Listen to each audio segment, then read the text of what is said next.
आज हम लोग स्टार्ट करते हैं 2018 का मेंस पेपर का डिस्कशन, जो कि हम ऑलरेडी कर रहे थे। लास्ट 2 वीडियोस में हम लोगों ने देखा था GS1 के सारे जो 20 क्वेश्चंस थे वो हमने डिस्कस किए। अब हम लोग आते हैं GS2 पे। GS2 के 20 क्वेश्चंस यहाँ पे हम लोग डिस्कस करेंगे। ये भी मोस्ट प्रॉब्ली 2 पार्ट्स में होगा, तो इसका पहला पार्ट हम लोग स्टार्ट करते हैं आज, ठीक है। तो सबसे पहला क्वेश्चन जो हमको देखना है, ये सवाल ये है कि why is India oppose to mediation in Kashmir. इसमें तो कोई स्ट्रेट फॉरवर्ड क्वेश्चन है, सीधे क्या पूछ रहा है कि भाई क्यों इंडिया मीडिएशन को अपोज करता है। मीडिएशन का मतलब यह है कि भाई एक तो होता है बायलैटरली किसी चीज को सॉल्व करना, 2 कंट्रीज बायलैटरली सॉल्व कर रहे हैं। एक होता है मीडिएशन, 2 कंट्रीज की जो प्रॉब्लम है उसमें तीसरा, चौथा, पांचवा मतलब और कंट्रीज आ जाए और दोनों को साथ में लेके बैठे और वो प्रॉब्लम सॉल्व कराए, इसको बोलते हैं मीडिएशन। तो इंडिया हमेशा कहता है कि भाई मीडिएशन नहीं होना चाहिए। तो इस क्वेश्चन में हम लोग इसके रीजंस के ऊपर बात करेंगे। रीजंस पे बात, तो रीजंस के ऊपर तो बात करना ही है, क्योंकि ये तो क्वेश्चन का मैटर ही है हमारा कि भाई इसके रीजंस बताने हैं कि क्यों मीडिएशन के खिलाफ है। इसके अलावा ये तो मेन टॉपिक है, इसको कंप्लीट करने के बाद कुछ और छोटी मोटी बातें हम लोग मेंशन कर सकते हैं। तो जैसे कि रिलेशन, आपका रिलेशन बिटवीन इंडिया और पाकिस्तान, इसके कुछ पॉजिटिव्स भी देखेंगे, ठीक है। सारी चीज नेगेटिव है कि कुछ पॉजिटिव्स भी हैं, और ये क्यों खराब है, क्या इसमें मेन आपके इश्यूज आते हैं, इसके ऊपर भी हम लोग एक शॉर्ट चर्चा करेंगे कि भाई क्या दिक्कत क्या है। ये थोड़ा सा इस क्वेश्चन से थोड़ा सा अलग लेकिन रिलेटेड है, तो इसको भी हम लोग इसमें डिस्कस कर लेंगे, ठीक है। और उसके बाद देखिए, रीजंस लिखने के बाद आपको वे फॉरवर्ड लिखना पड़ता है, कंक्लूजन लिखना पड़ता है। ये कंक्लूजन देखने वाले हैं हम लोग, भाई क्या मतलब अगर सॉल्व हो जाए प्रॉब्लम, इशू इंडिया पाकिस्तान के बीच में, तो क्या कुछ फायदे भी हो सकते हैं, क्या क्या फायदे हो सकते हैं, इसके बारे में चर्चा करेंगे। तो ये सब बातें हम लोग देखेंगे। चलिए स्टार्ट करते हैं। सबसे पहला चीज है कि भाई हमें बताना है कि क्या क्या रीजंस है। सबसे पहला रीजन जो इंडिया और पाकिस्तान का बीच में जो मीडिएशन है, उसके सपोर्ट में इंडिया कभी नहीं रहता, वो है उसका पास्ट एक्सपीरियंस। तो पास्ट एक्सपीरियंस क्या कहता है? पास्ट एक्सपीरियंस एक्चुअली 1950 में मीडिएशन का ट्राई किया गया था।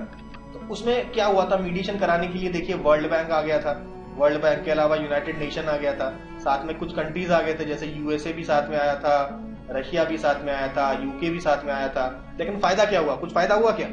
कोई फायदा नहीं हुआ, फेल हो गया। तो पुराने आपके जो भी एक्सपीरियंस है उससे इंडिया कहती है कि भाई कोई फायदा नहीं मीडिएशन करने का, क्योंकि पास्ट में भी हमने करके देख लिया है, कुछ ऐसा फायदा होने नहीं वाला। अब सेकंड, चलो ये तो पुरानी बात होगी। अभी देखिए इंडिया का जो पोजीशन है, इंडिया का पोजीशन आपका काफी स्ट्रांग है। क्यों? क्योंकि इंडिया एक मिलिट्री पावर भी है और एक इकोनॉमिक पावर भी है। बेसिकली इस रीजन का एक रीजन लीडर है। हमारा जो रीजन है एशिया में, साउथ एशिया में, तो उसका एक रीजनल लीडर की तरह इंडिया उभर के आया है, ठीक है।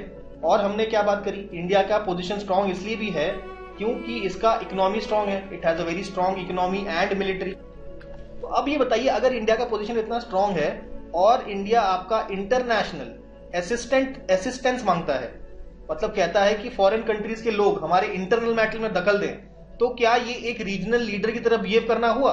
बिल्कुल नहीं हुआ, ठीक है। तो किसी भी स्ट्रांग लीडर को कभी भी किसी इंटरनेशनल असिस्टेंस की जरूरत नहीं पड़ती है to sort their internal issue.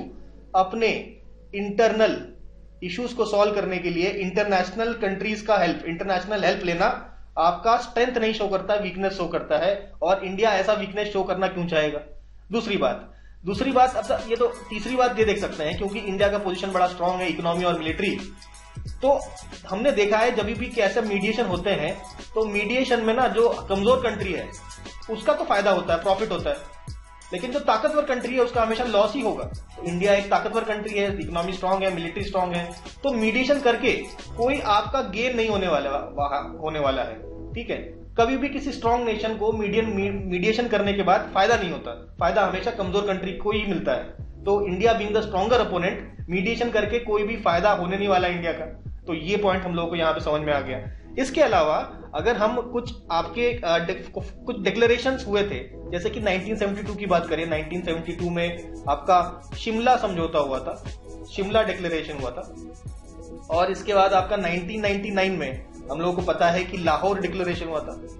तो दोनों ही डिक्लेरेशन में, खासकर आपके जो शिमला डिक्लेरेशन में और दोनों में ही आपका ऐसा बोला गया है कि भाई कोई मीडिएशन नहीं होगा, नो मीडिएशन।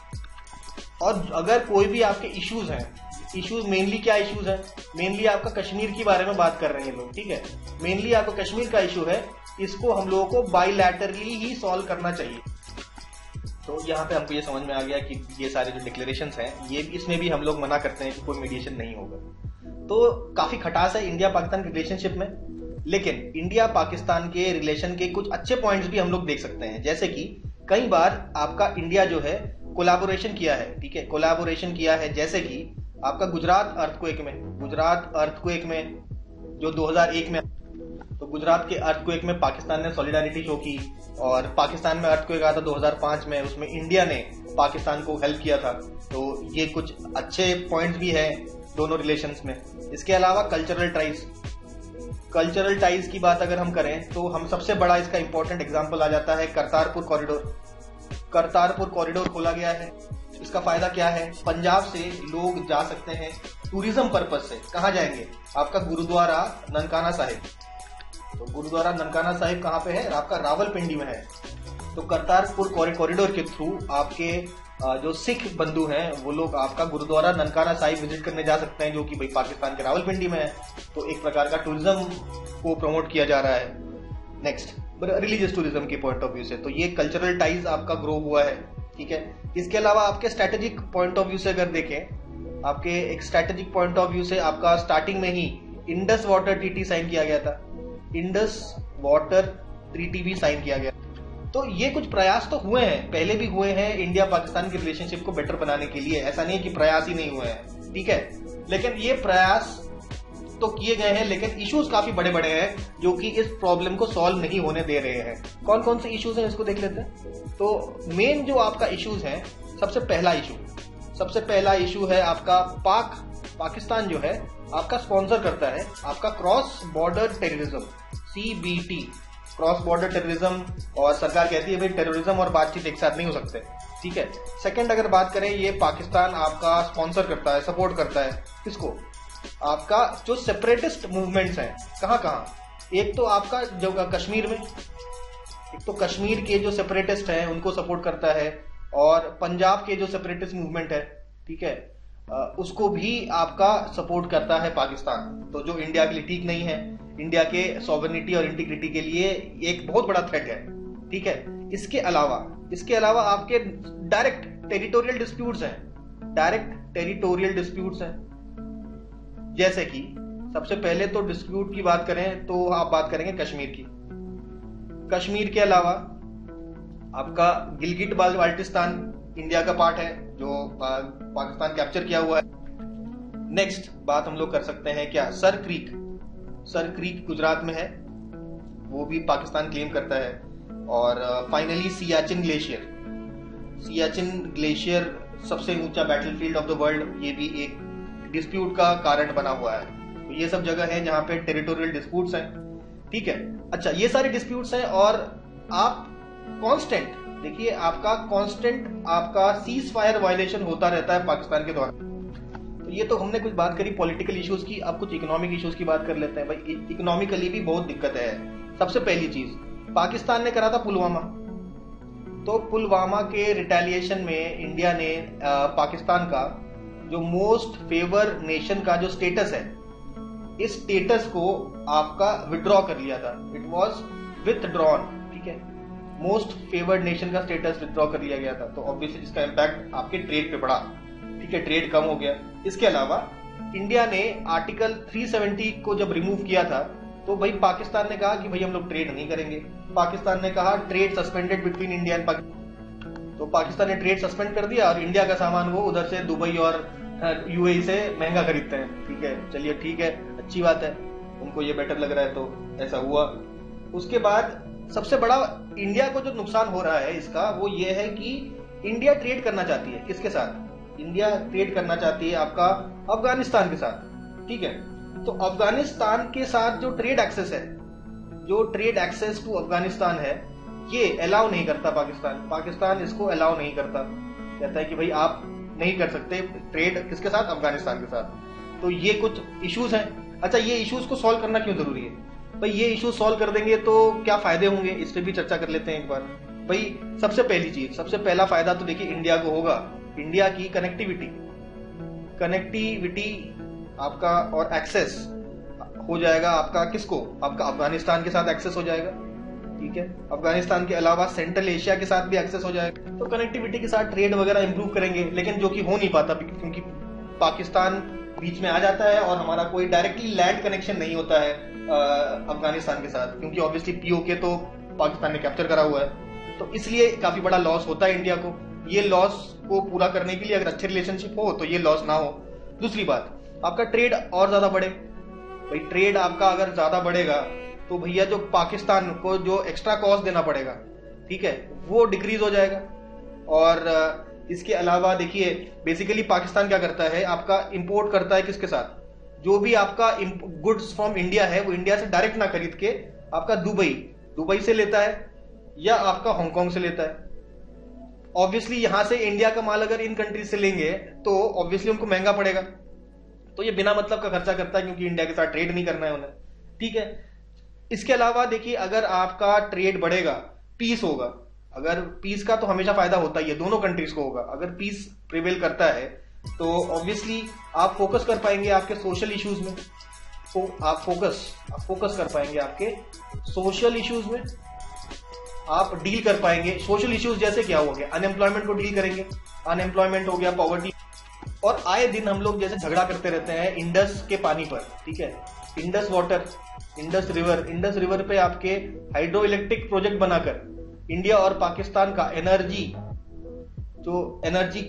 का प्रॉब्लम है, एनर्जी का इश्यूज है या एनर्जी सिक्योरिटी को का प्रॉब्लम है, उसको भी दूर किया जा सकता है अगर कोलैबोरेट करके इंडस के पानी पे आपके हाइड्रो इलेक्ट्रिक प्रोजेक्ट्स बनाए जाए, जिसका फायदा बोथ इंडिया को भी होगा, पाकिस्तान को भी होगा, लेकिन वो तब अगर ये पीस की बात करें तो, ठीक है। तो ये सारे इश्यूज हो गए हमारे इंडिया पाकिस्तान रिलेशनशिप में। काफी सारा मैटर बता दिया, सारा तो आपको लिखने की जरूरत नहीं है, लेकिन जो इंपॉर्टेंट चीज है कि भाई आपका मीडिएशन इंडिया क्यों नहीं चाहती। और शॉर्ट में कंक्लूड करते समय आप थोड़े बहुत देखिए, आप इश्यूज भी मेंशन कर सकते हैं और पॉजिटिव्स भी मेंशन कर सकते हैं, और अपना मतलब शॉर्ट में ये दोनों चीज शॉर्ट में करना है, और ये तो आपका डिटेल में करना है क्योंकि ये तो डायरेक्ट पूछा गया है। तो इस तरीके से आप अपना क्वेश्चन लिख सकते हैं 125 वर्ड्स का। चलिए सेकंड क्वेश्चन पे आते हैं। सेकंड क्वेश्चन क्या बोलता है हमको कि क्रिटिकली एग्जामिन करना है, critically examine the jurisdiction of international court of justice. तो ये क्वेश्चन पढ़ के पहली बात तो हमको समझ में आना चाहिए कि इंट्रोडक्शन में तो क्या लिखेंगे हम लोग। इंट्रोडक्शन में हम लोग लिख देंगे इंटरनेशनल कोर्ट ऑफ जस्टिस के बारे में कुछ बैकग्राउंड, ठीक है, कुछ बैकग्राउंड लिख देंगे। हो गया इंट्रोडक्शन। अब मेन मुद्दे पे आएंगे हम लोग। मेन मुद्दा क्या है, क्रिटिकली एग्जामिन करना है आपका jurisdiction of international court of justice. तो ऑब्वियसली हमारे मेन कंटेंट में आएगा जुरिस्डिक्शन, ये हमारे मेन कंटेंट में आएगा जुरिस्डिक्शन के बारे में। लेकिन यहां पे बात करी क्रिटिकली एग्जामिन, तो क्रिटिकली एग्जामिन अगर हम करेंगे तो हम लोग एक क्रिटिक की तरफ बात करेंगे, यानी कि हम लोग को मेंशन करना होगा लिमिटेशंस को, कुछ लिमिटेशंस के बारे में भी हमें यहाँ पे डिस्कस करने की जरूरत पड़ेगी, ठीक है, क्योंकि यहाँ पे क्रिटिकली एग्जामिन लिखा है। तो इंट्रोडक्शन में लिखेंगे बैकग्राउंड, फिर लिखेंगे मेन कंटेंट जुरिस्डिक्शन के बारे में, फिर हम लोग इस इंटरनेशनल कोर्ट ऑफ जस्टिस की कुछ जुरिस्डिक्शन के हम लोग कुछ लिमिटेशंस के बारे में बात करेंगे, और यहाँ पे हमारा क्वेश्चन फिनिश कर देंगे, ठीक है। तो पूरा ढांचा तैयार हो गया हमारे दिमाग में। चलिए स्टार्ट करते हैं। सबसे पहले बात करते हैं हम लोग इंट्रोडक्शन की। तो भाई बैकग्राउंड की अगर बात करें तो आपका जो international court of justice form कैसे हुआ, it was formed by the charter of the United nation. Charter of the United nation जो बनता है 1945 को, वहां से आया है हमारा इंटरनेशनल कोर्ट ऑफ जस्टिस, ठीक है। तो इंटरनेशनल कोर्ट ऑफ जस्टिस के आपके टू फोल्ड जुरिस्डिक्शन थे, टू फोल्ड जुरिस्डिक्शन, दो प्रकार के जुरिस्डिक्शन आप देख सकते हैं। कौन से भाई देखिए, सबसे पहला first jurisdiction is called as contentious jurisdiction. सबसे पहले इसके बारे में हम लोग बात करते हैं, फिर हम लोग दूसरे जुरिस्डिक्शन के बारे में बात करेंगे। तो कंटेंशियस जुरिस्डिक्शन में कौन अपील कर सकता है, केवल आपके नेशन स्टेट्स, केवल स्टेट्स मतलब नेशंस की बात यहाँ पे हो रही है, केवल जो स्टेट्स हैं वो आपका अप्रोच कर सकते हैं इंटरनेशनल कोर्ट ऑफ जस्टिस को। तो क्या कोई ऑर्गेनाइजेशन है, इंटरनेशनल ऑर्गेनाइजेशन, क्या वो जा सकता है आईसीजे के पास? बिल्कुल नहीं जा सकता, ठीक है। इस जुरिस्डिक्शन में, कंटेंशियस जुरिस्डिक्शन में कोई भी इंटरनेशनल ऑर्गेनाइजेशन नहीं पार्ट ले सकता। कोई भी प्राइवेट एंटिटी, हम और आप अगर कहें कि भाई हमारे साथ कुछ गलत हुआ है, हम पहुंच गए इंटरनेशनल कोर्ट ऑफ जस्टिस, तो नहीं, कोई भी प्राइवेट इंडिविजुअल भी नहीं जा सकता, और भी कोई अथॉरिटी आपकी नहीं जा सकती, आपका कोई एजेंसी नहीं जा सकती, केवल कंट्रीज जा सकते हैं, ठीक है। तो इसका jurisdiction is according to the international law. भाई जज जो फैसला सुनाता है किसी लॉ के अकॉर्डिंग सब सुनाता है ना, तो क्या वो इंडियन पिनल कोड के ऊपर अपना जुरिस्डिक्शन देगा? नहीं। क्या वो सीआरपीसी फॉलो करेगा? नहीं। वो क्या फॉलो करेगा?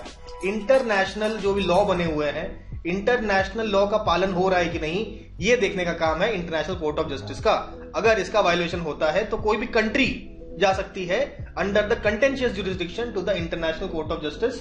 और ये भी बताया गया है कि जो स्टेट्स हैं, इन स्टेट्स अगर जब जाना चाहती है इंटरनेशनल कोर्ट ऑफ जस्टिस, तो देखिए आर्टिकल 35 में कुछ बातें मेंशन्ड है, यूएन चार्टर के आर्टिकल 35 में आपका नहीं सर, यूएन चार्टर की नहीं है, इंटरनेशनल जो कोर्ट ऑफ जस्टिस का जो कॉन्स्टिट्यूशन बना है उसके आर्टिकल 35 में ऐसा कुछ कंडीशंस मेंशन है।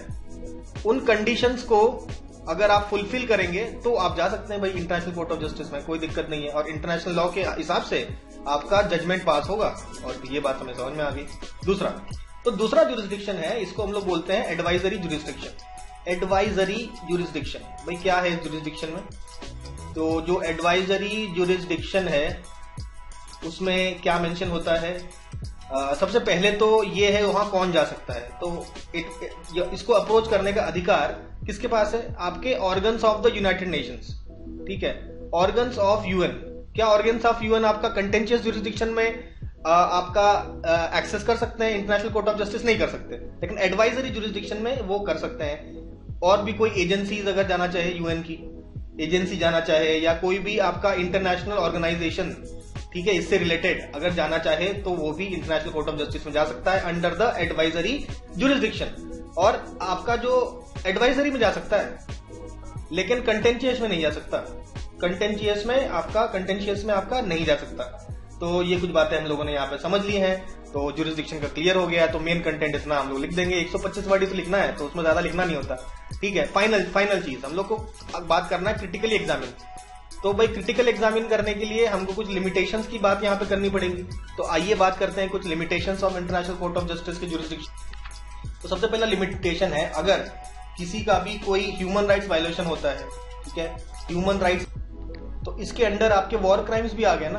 अगर कोई वॉर क्राइम्स हो रहा है तो क्या आप अप्रोच कर सकते हैं आईसीजी को? नहीं, आप नहीं कर सकते। आईसीजी इसका कोई जुरिस्डिक्शन नहीं करेगा, क्योंकि जो इंटरनेशनल कोर्ट ऑफ जस्टिस है it is not a criminal court. ये कोई क्रिमिनल कोर्ट नहीं है कि यहाँ पे कोई पब्लिक प्रोसिक्यूटर होगा। कोई भी प्रोसिक्यूटर भी नहीं होता,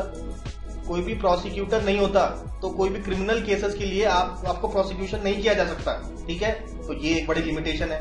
तीसरा पॉइंट है कि इसका जो जुरिस्डिक्शन है वो क्या स्पेशलाइज्ड है कि जनरल है? तो याद रखिए ये आपका जनरल है जुरिस्डिक्शन। जनरल मतलब ऐसा कोई स्पेशलाइज्ड कंडीशन नहीं, जैसे कुछ ट्रिब्यूनल्स आपके क्या कहते हैं इंटरनेशनल ट्रेड के ऊपर बने हैं, तो वो एक स्पेशलाइज्ड ऑर्गेनाइजेशन है। लेकिन यहाँ पे आपका ये एक स्पेशलाइज्ड ऑर्गेनाइजेशन नहीं, it is not a specialised organisation, it's general jurisdiction है इसका। तो इसलिए इसकी जो एफिशिएंसी है, इसकी एफिशिएंसी आपके जो भी आपका दूसरे स्पेशलाइज्ड जो भी ऑर्गेनाइजेशंस है उसको अगर कंपेयर किया जाए तो इसकी एफिशिएंसी थोड़ी सी डाउन होती है, थोड़ी सी कम होती है। तो ये कुछ हमारे as compare to the some special international tribunal, अगर हम लोग स्पेशल इंटरनेशनल ट्रिब्यूनल से अगर कंपेयर करें तो इसका जो एफिशिएंसी है हमें कम देखने को मिलता है, क्योंकि ये स्पेशलाइज नहीं है, ठीक है। आई होप ये बात समझ में आ गई होगी। तो इतना सफिशिएंट है इस क्वेश्चन के लिए, आई होप। तो ये क्वेश्चन भी यहाँ पे हम लोग तीसरे क्वेश्चन पे हम लोग आते हैं, पढ़ेंगे। लिखा है throw light on the challenges and problems of farmers and the agriculture sector in Uttar Pradesh, suggest measures for improvement. अब ये क्वेश्चन बहुत आसान है, इसमें देखिए क्या करना है। सबसे पहले पूछा है throw light on challenges and problems. Challenges और प्रॉब्लम्स बता देंगे भाई। सबसे पहले हम बताएंगे भाई क्या चैलेंजेस हैं, ठीक है, एग्रीकल्चर से रिलेटेड। तो एग्रीकल्चर से रिलेटेड चैलेंजेस हमको बताने हैं। तो इसमें अगर कुछ डेटा आप मेंशन कर पाए तो बहुत अच्छी बात है। तो पहले तो ये बात बतानी है हमको। सेकंड, जो भी चैलेंजेस बताए हैं ये उनके सोल्यूशन बता दीजिए। आप इसको कैसे इंप्रूव कर सकते हैं, या इंप्रूवमेंट कह लीजिए या आप इसका सोल्यूशन कह लीजिए, जो आपको मन करे कहिए, लेकिन इसको बताना है आपको, इसको कैसे इंप्रूव कर सकते हैं, क्या सोल्यूशन है। और अगर मान लेते हैं कोई कमिटी का कोई रिकमेंडेशन वगैरह है यहाँ पे, तो उसको भी हम लोग मेंशन कर सकते हैं, ठीक है। तो अगर आप ऐसे लिखेंगे तो इससे बेटर तो कोई आंसर आपका हो नहीं पाएगा। ठीक है, तो लेट अस स्टार्ट। सबसे पहले बात करेंगे हम लोग चैलेंजेस की। ठीक है, सो लेट अस स्टार्ट। देखिए सबसे पहला चैलेंज क्या है, पहला प्रॉब्लम है आपका स्मॉल लैंड होल्डिंग्स। क्या मतलब है इसका? मान लेते हैं आपके पास एक बहुत बड़ी जमीन है, इस जमीन के ऊपर आप लेट अस से राइस उगा रहे हो, राइस फार्मर हो आप। ठीक है, तो इसमें अगर कुछ प्रोडक्शन कुछ हो रहा है, ठीक है, अभी इसमें ऐसा कर देते हैं हम लोग, इस पर्टिकुलर जो लैंड है इसको छोटे छोटे हिस्सों में बांट देते हैं। ये छोटे छोटे हिस्सों में हम लोगों ने बांट दिया, छोटे छोटे हिस्सों में बांट के हर एक हिस्सा हमने एक फार्मर को दे दिया।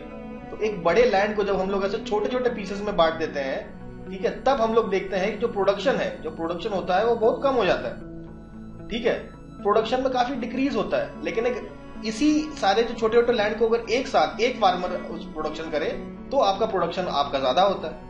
तो देखा गया है, उत्तर प्रदेश में देखा गया है, पूरे कंट्री में देखा गया है कि आपका मोर देन 75% जो आपका लैंड है that is less than 1 hectare. 1 hectare जमीन से, 1 हेक्टेयर भूमि से कम लैंड है मोर देन 75%। यानी कि हम कह सकते हैं मोस्टली सारे जो फार्मर्स हैं दे आर स्मॉल फार्मर्स, और स्मॉल फार्मर्स हैं उनकी स्मॉल लैंड होल्डिंग्स है, इसलिए आपका प्रोडक्शन कम होता है। ये तो पहला प्रॉब्लम हुआ। दूसरा जो प्रॉब्लम हुआ वो बात होती है प्रोडक्टिविटी की। ठीक है, प्रोडक्टिविटी यानी कि एक पर्टिकुलर एक यूनिट ऑफ लैंड कितना प्रोडक्शन कर पा रहा है, वो प्रोडक्टिविटी होती है। अब ये भी आपका डिक्रीज होता चला जा रहा है, लो प्रोडक्टिविटी हो रहा है। उसका बहुत सारे रीजंस हो सकते हैं। सॉइल का ओवर एक्सप्लॉयटेशन कर रहे हैं हम लोग, ठीक है, और एक्सेस केमिकल फर्टिलाइजर्स का यूज करना, माइक्रो ऑर्गेनिजम्स का मर जाना, तो उसके कई रीजंस हो सकते हैं। लेकिन अभी हम लोग जो फेस कर रहे हैं वो है लो प्रोडक्टिविटी। पहले तो भाई स्मॉल लैंड होल्डिंग की वजह से आपका प्रोडक्शन वैसे ही कम हो रहा है, और पर हेक्टेयर लैंड यानी कि पर यूनिट लैंड आपका प्रोडक्टिविटी भी कम है। ठीक है, इसके अलावा देखिए थर्ड पॉइंट हम लोग कह सकते हैं आपका इंफ्रास्ट्रक्चर कम है, यानी कि इन्वेस्टमेंट जो है आपका कम हो रहा है, जिससे आपका एग्रीकल्चर इंफ्रास्ट्रक्चर भी आपका अच्छा नहीं है। ठीक है, इन्वेस्टमेंट कम हो रहा है, इंफ्रास्ट्रक्चर अच्छा नहीं है, और बेसिकली इन्वेस्टमेंट आपका डिक्लाइन हो रहा है। ठीक है, तो अगर ऐसा सिचुएशन आता है, अच्छा, और ये भी हम लोग देखते हैं कि अच्छा हमने देखिए यहाँ पे हमने कुछ प्रोडक्शन कर लिया, प्रोडक्शन करने के बाद इसको बेचना पड़ेगा ना, हमको इसको सेल करना पड़ेगा। तो जब सेल करना पड़ेगा तो हमको इसके आगे खरीदने वाला भी तो कोई होना चाहिए। इसका मतलब इससे आगे अगर मान लेते हैं कोई फूड प्रोसेसिंग इंडस्ट्री है, इसके आगे अगर फूड प्रोसेसिंग इंडस्ट्री लगी हुई है आपकी, तो ये तो तुरंत खरीद लेगी। लेकिन अगर कोई इंडस्ट्री है ही नहीं तो आप इसने पैदा तो कर लिया, लेकिन खरीदने वाला कोई नहीं है, तो क्या करें? तो इसके लिए देखिए प्रॉब्लम यहाँ पे कुछ और भी है आपके। There are weak forward industry linkage, यानी कि वीक फॉरवर्ड इंडस्ट्री लिंकेज मतलब सामने से कोई खरीदने वाला नहीं है, ऐसे लिंक्स नहीं बना पा रहे हो आप फार्मर्स के लिए। इसके अलावा आपका मार्केटिंग चैनल्स नहीं है, आपके पास मार्केटिंग की सुविधा भी उपलब्ध नहीं है, मार्केटिंग चैनल्स भी आपके पास उपलब्ध नहीं है। तो क्या दिक्कत ये आएगी कि आपने उगा तो लिया, प्रोड्यूस तो कर लिया, लेकिन क्योंकि कोई इंडस्ट्री लिंकेज नहीं है और मार्केटिंग चैनल्स आपके पास नहीं है, तो इसको बेचने में आपको समस्या आएगी। ठीक है, तो इनकम डबल कैसे होगा, है ना, इनकम कैसे बढ़ेगी फार्मर्स की? तो ये एक बहुत बड़ा इश्यू है। क्या देखा हमने? इंफ्रास्ट्रक्चर की कमी, और सामने इंडस्ट्री का लिंकेज ना होना, और मार्केटिंग चैनल्स का ना होने के कारण आप सेल नहीं कर पा रहे हैं। चलिए ये वाला प्रॉब्लम देख लिया, आगे बढ़ते हैं अगले स्लाइड पे। तो नेक्स्ट प्रॉब्लम जो हम लोग यहाँ पे डिस्कस करने जा रहे हैं, जो होगा 5वां पॉइंट। देखिए चौथा पॉइंट तो यहाँ पे देख लिया, 5th पॉइंट देखते हैं हम लोग। 5th पॉइंट की अगर हम बात करें तो इरिगेशन चाहिए होता है ना। इरिगेशन की फैसिलिटी क्या हर जगह उपलब्ध है?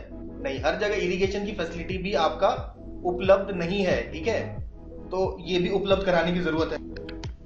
तो इरिगेशन की फैसिलिटी भी इनएडिक्वेट है, जिसको बढ़ाने की आवश्यकता है। इसके अलावा तो और क्या चाहिए होता है? एक तो आपको पानी चाहिए होता है आपका एग्रीकल्चर के लिए, एक आपका फर्टिलाइजर्स चाहिए होता है। तो देखिए पुअर अवेलेबिलिटी ऑफ फर्टिलाइजर्स। चलिए अब अगला प्रॉब्लम यह है कि भाई फार्म में आप कौन काम करता है? भाई आपका फार्मर काम करता है, तो फार्मर को हेल्प करने के लिए लेबर्स की जरूरत होती है। तो फार्मर में लेबर्स काम करते हैं, लेकिन अगर हम लोग मैकेनाइजेशन बढ़ा लें, तो ये मैकेनाइजेशन मतलब मशीन्स का इस्तेमाल करें, तो आपका प्रॉब्लम सबसे बड़ी ये है स्लो एडवांसमेंट है आपका मैकेनाइजेशन का। ठीक है, स्लो एडवांसमेंट ऑफ मैकेनाइजेशन, यानी कि जो मशीन्स हैं उसका इस्तेमाल ज्यादा से ज्यादा बढ़ाना है हमको, है ना, तो वो नहीं हो पा रहा है। स्लो एडवांसमेंट हो रहा है, मतलब मैकेनाइजेशन नहीं हो रहा, मशीन का इस्तेमाल हम लोग कम कर रहे हैं, ठीक है। तो मशीन का इस्तेमाल बढ़ाने की आवश्यकता है यहाँ पे। और क्या रह गया, अच्छा अब ये सारे दिक्कतें हैं हमारे, तो इसके वजह से आपका जो फार्मर है वो आपके डेट ट्रैप में फंस जाता है, डेट ट्रैप में आपका फार्मर फंस जाता है, ठीक है। अब इसको प्रूव करने के लिए देखिए एक स्टडी हुई थी IDOSI एक स्टडी होती है 2012 में। तो इस स्टडी के अनुसार कुछ आपके पास डेटा अवेलेबल है, ठीक है। वो डेटा कौन से है, सबसे पहली बात यहाँ पे की गई है कि प्रोडक्टिविटी कितने परसेंट फार्मर्स कहते हैं कि प्रोडक्टिविटी आपकी डिक्लाइन हो रही है, कितने परसेंट फार्मर्स की। तो देखिए प्रोडक्टिविटी का जो डिक्लाइन है बताया गया है करीबन 68.39% जो फार्मर्स है उनकी प्रोडक्टिविटी डिक्रीज हुई है। ये आपको कौन बता रहा है, बाय IDOSI स्टडी। इसके एक स्टडी है 2012 में जो की गई है उसके अनुसार। इसके अलावा हम लोग बात करते हैं डेट ट्रैप की, बात की हमने। तो debt trap according to this study ऐसा कहा है कि भाई आपके 58.17% फार्मर्स उस समय आपके डेट ट्रैप में फंसे थे, ठीक है।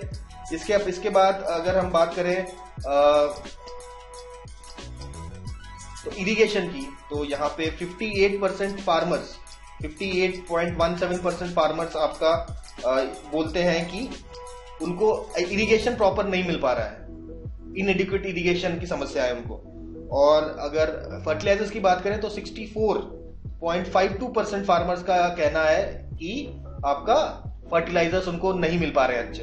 तो ये हमने एक प्रकार से एक डेटा से भी ये बात सिद्ध करी कि ये सारी बातें सही हो रही हैं, ठीक है। और बात करते हैं हम लोग, थोड़े और प्रॉब्लम्स को डिस्कस करते हैं हम लोग।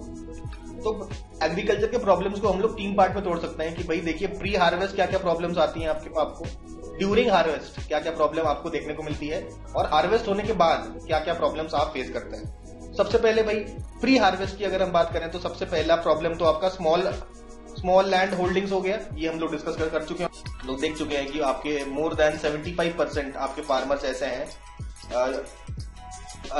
मोर देन 75% लैंड ऐसा है जो 1 हेक्टेयर से भी कम है, ठीक है, लैंड होल्डिंग्स। तो 75% से ज्यादा जो आपका लैंड होल्डिंग्स है वो स्मॉल लैंड होल्डिंग्स ही है। सेकंड प्रॉब्लम तो भाई आपके फाइनेंस की प्रॉब्लम। देखिए फाइनेंस 2 प्रकार का होता है, एक होता है फॉर्मल फाइनेंस, फॉर्मल मतलब आप गए आपने बैंक से लोन ले लिया। एक होता है भाई इनफॉर्मल मतलब आपके गांव में, किसानों के गांव में कुछ ऐसे मनी लेंडर्स होंगे, ठीक है, जो हाई इंटरेस्ट पे आपको पैसा देते होंगे। तो ऐसा देखा गया है कि आरबीआई का रिपोर्ट है, आरबीआई ने एक रिपोर्ट भी दिया 2019 में और बोला कि जो 40% ऑफ जितना भी फाइनेंस है वो तो इनफॉर्मल सेक्टर से आ रहा है। हमको क्या चाहिए, ज्यादा से ज्यादा फॉर्मल सेक्टर से लोन ले, लेकिन इनफॉर्मल सेक्टर से आपका जो फार्मर लोन लेता है और ऑब्वियसली फिर हाई इंटरेस्ट देने की वजह से ये फंस जाता है किसमें, आपका डेट ट्रैप में। तो डेट ट्रैप के बारे में हम लोग ऑलरेडी बात कर चुके थे। नेक्स्ट जो प्रॉब्लम आती है फार्मर्स को प्री हार्वेस्ट, एक तो स्मॉल लैंड होल्डिंग हो गया, एक हमने देखा कि भाई आपके इनफॉर्मल तरीके से आप लोन ले रहे हैं जिसकी वजह से डेट ट्रैप में फंस रहे हैं। तीसरी जो प्रॉब्लम है वो है सीड क्वालिटी, ठीक है। सीड क्वालिटी जिसको मेजर करते हैं हम लोग, सीड रिप्लेसमेंट रेट होता है, सीड रिप्लेसमेंट रेट। तो सीड रिप्लेसमेंट रेट का मतलब ये है कि कितने परसेंट आपकी जमीन में आपने हाई क्वालिटी सर्टिफाइड सीड्स डाले। तो अच्छे सीड्स अगर डालते हैं तो आपका ऑब्वियसली ग्रोथ भी अच्छा होगा। तो आपका ये जो सीड रिप्लेसमेंट रेट है ये भी काफी कम देखा गया है, तो आप अच्छे सीड्स का इस्तेमाल करिए, ठीक है। तो ये हो गया।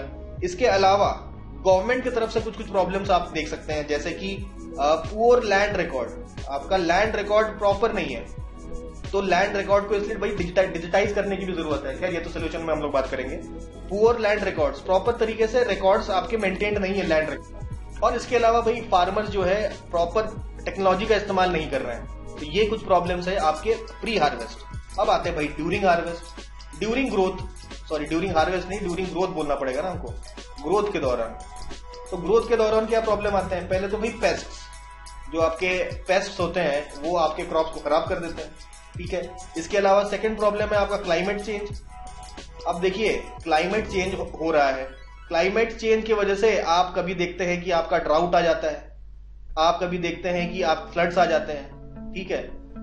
तो ऐसे सिचुएशन में सबसे ज्यादा दिक्कत किसको होगी, फार्मर्स को।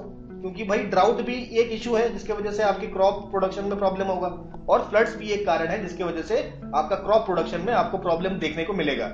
इसके अलावा चलो ड्राउट भी नहीं आ रहा, फ्लड भी नहीं आ रहा, लेकिन अगर अनटाइमली रेन आ गया, अनटाइमली मतलब जो किसान ने एक्सपेक्ट किया था इस टाइम में रेन होना चाहिए, ठीक है, ऐसा नहीं है कि कभी भी पानी बरस जाए तो चलेगा, पानी बरसने का भी एक प्रॉपर समय होता है, उस समय अगर पानी बरसेगा तब जाके क्रॉप अच्छा होगा। तो अगर अनटाइमली रेन हो जाए तो भी दिक्कत है। तो ये सारी चीजें हो रही हैं बिकॉज ऑफ क्लाइमेट चेंज, और उसका बहुत बड़ा इंपैक्ट पड़ रहा है किस पे, फार्मर्स पे पड़ रहा है, ठीक है। इसके अलावा तीसरा आप कारण देख सकते हैं कि दैट इज नॉन साइंटिफिक आपके जो मेथड्स है, फार्मिंग मेथड्स, उसका इस्तेमाल हम लोग कर रहे हैं, ठीक है। नॉन साइंटिफिक फार्मिंग मेथड का इस्तेमाल कर रहे हैं, ठीक है। नॉन साइंटिफिक फार्मिंग मेथड मतलब क्या है भाई, आपके पास अगर अवेलेबल सोर्सेस हैं जिससे आप सॉइल का टेस्ट कर सकते हैं, लेकिन आप बिना सॉइल का टेस्ट करे ही आप यहाँ पे क्रॉप ग्रोइंग स्टार्ट कर देते हैं। तो सॉइल का टेस्ट करना जरूरी है। बिफोर एग्रीकल्चर स्टार्ट करने से पहले आप सॉइल का टेस्ट करिए, देखिए कि उस पर्टिकुलर सॉइल में कौन सा क्रॉप ग्रो करने से प्रोडक्शन अच्छा होगा, ठीक है। इसके अलावा दूसरी प्रॉब्लम यहाँ पे आ जा रही है, इंक्रीज यूज ऑफ फर्टिलाइजर्स, ठीक है। तो ये भी एक बहुत बड़ी प्रॉब्लम है, ज्यादा इस्तेमाल नहीं करना है फर्टिलाइजर्स का, इस्तेमाल हमें ज्यादा नहीं करना है, लिमिटेड अमाउंट में करना होता है। तो ज्यादा फर्टिलाइजर्स यूज करने से फायदे से ज्यादा नुकसान हो जाएगा आपको, है ना। तो ये कुछ चीजें हैं, ग्रोथ के दौरान ये सब प्रॉब्लम्स आती हैं। अब फार्मर को और क्या प्रॉब्लम है, अब हार्वेस्ट हो गया, ग्रो हो गया, हमने क्या कहते हैं कटाई कर ली है, तो हार्वेस्ट के बाद प्रॉब्लम ये है कि हमको सेल करना है। तो सेल करने के लिए अब ऐसे तो नहीं तुरंत सेल हो जाएगा आपको कुछ समय तक उसको स्टोर करना पड़ेगा। तो आपका स्टोर करने का आपका इंफ्रास्ट्रक्चर होना चाहिए, जैसे कि आपके वेयर हाउसेस होने चाहिए,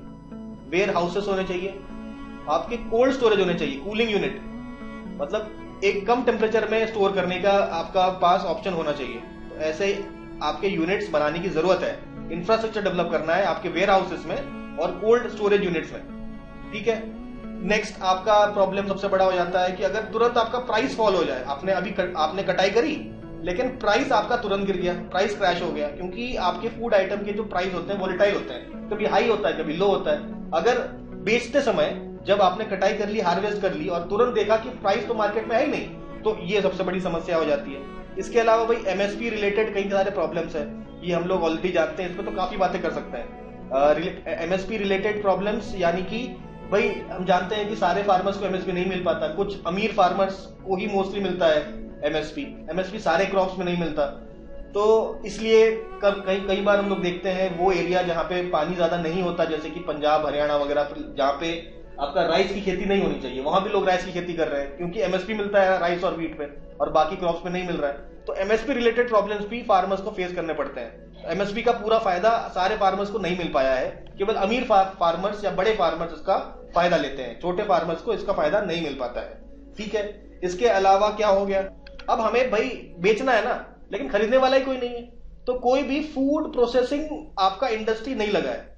फूड प्रोसेसिंग का इंडस्ट्री लगाना जरूरी है, क्योंकि भाई ये जो फूड है इसको प्रोसेस करना पड़ेगा ना, प्रोसेस करके ही सेल होगा।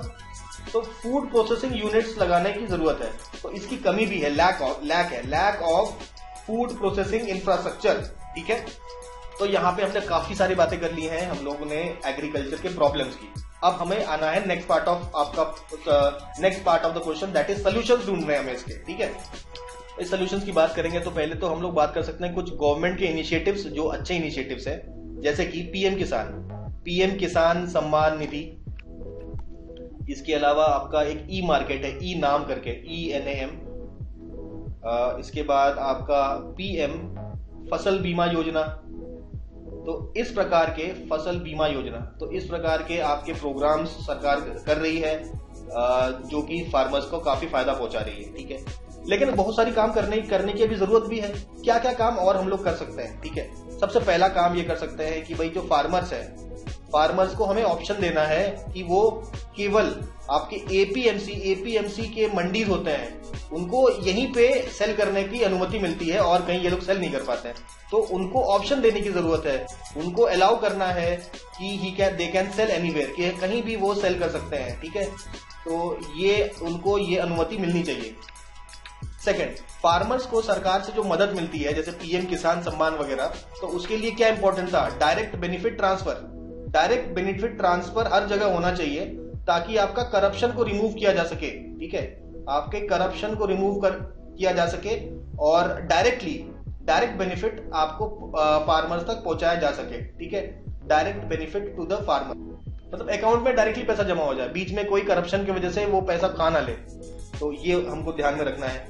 इसके अलावा हमें ट्रेडिशनल मेथड्स का इस्तेमाल करना है। ट्रेडिशनल मेथड्स जैसे कि आपका रेन वाटर हार्वेस्टिंग, ऐसे ट्रेडिशनल मेथड्स की आवश्यकता है, लाइक रेन वाटर हार्वेस्टिंग। ये बात होगी। अच्छा, अब यहाँ पे एक कमेटी है, काफी फेमस कमेटी है, देखिए दलवल कमेटी आपकी आई थी कब? 2016 में, और इसने कुछ आपके रिकमेंडेशन दिए थे। ठीक है, कुछ रिकमेंडेशन दिए थे किस तरीके से एग्रीकल्चर सेक्टर को हम लोग और बेटर बना सकते हैं। तो इनके रिकमेंडेशन को आप बताइए कौन कौन से हैं, तो वो भी एक प्रकार का सोल्यूशन हो गया। तो देखिए इनके रिकमेंडेशन कौन कौन से थे, चलिए देखते हैं। सबसे पहला है, उन्होंने कहा था कि जो फार्मर का डेफिनेशन है ना, उसको चेंज करना है। Farmers definition should be changed.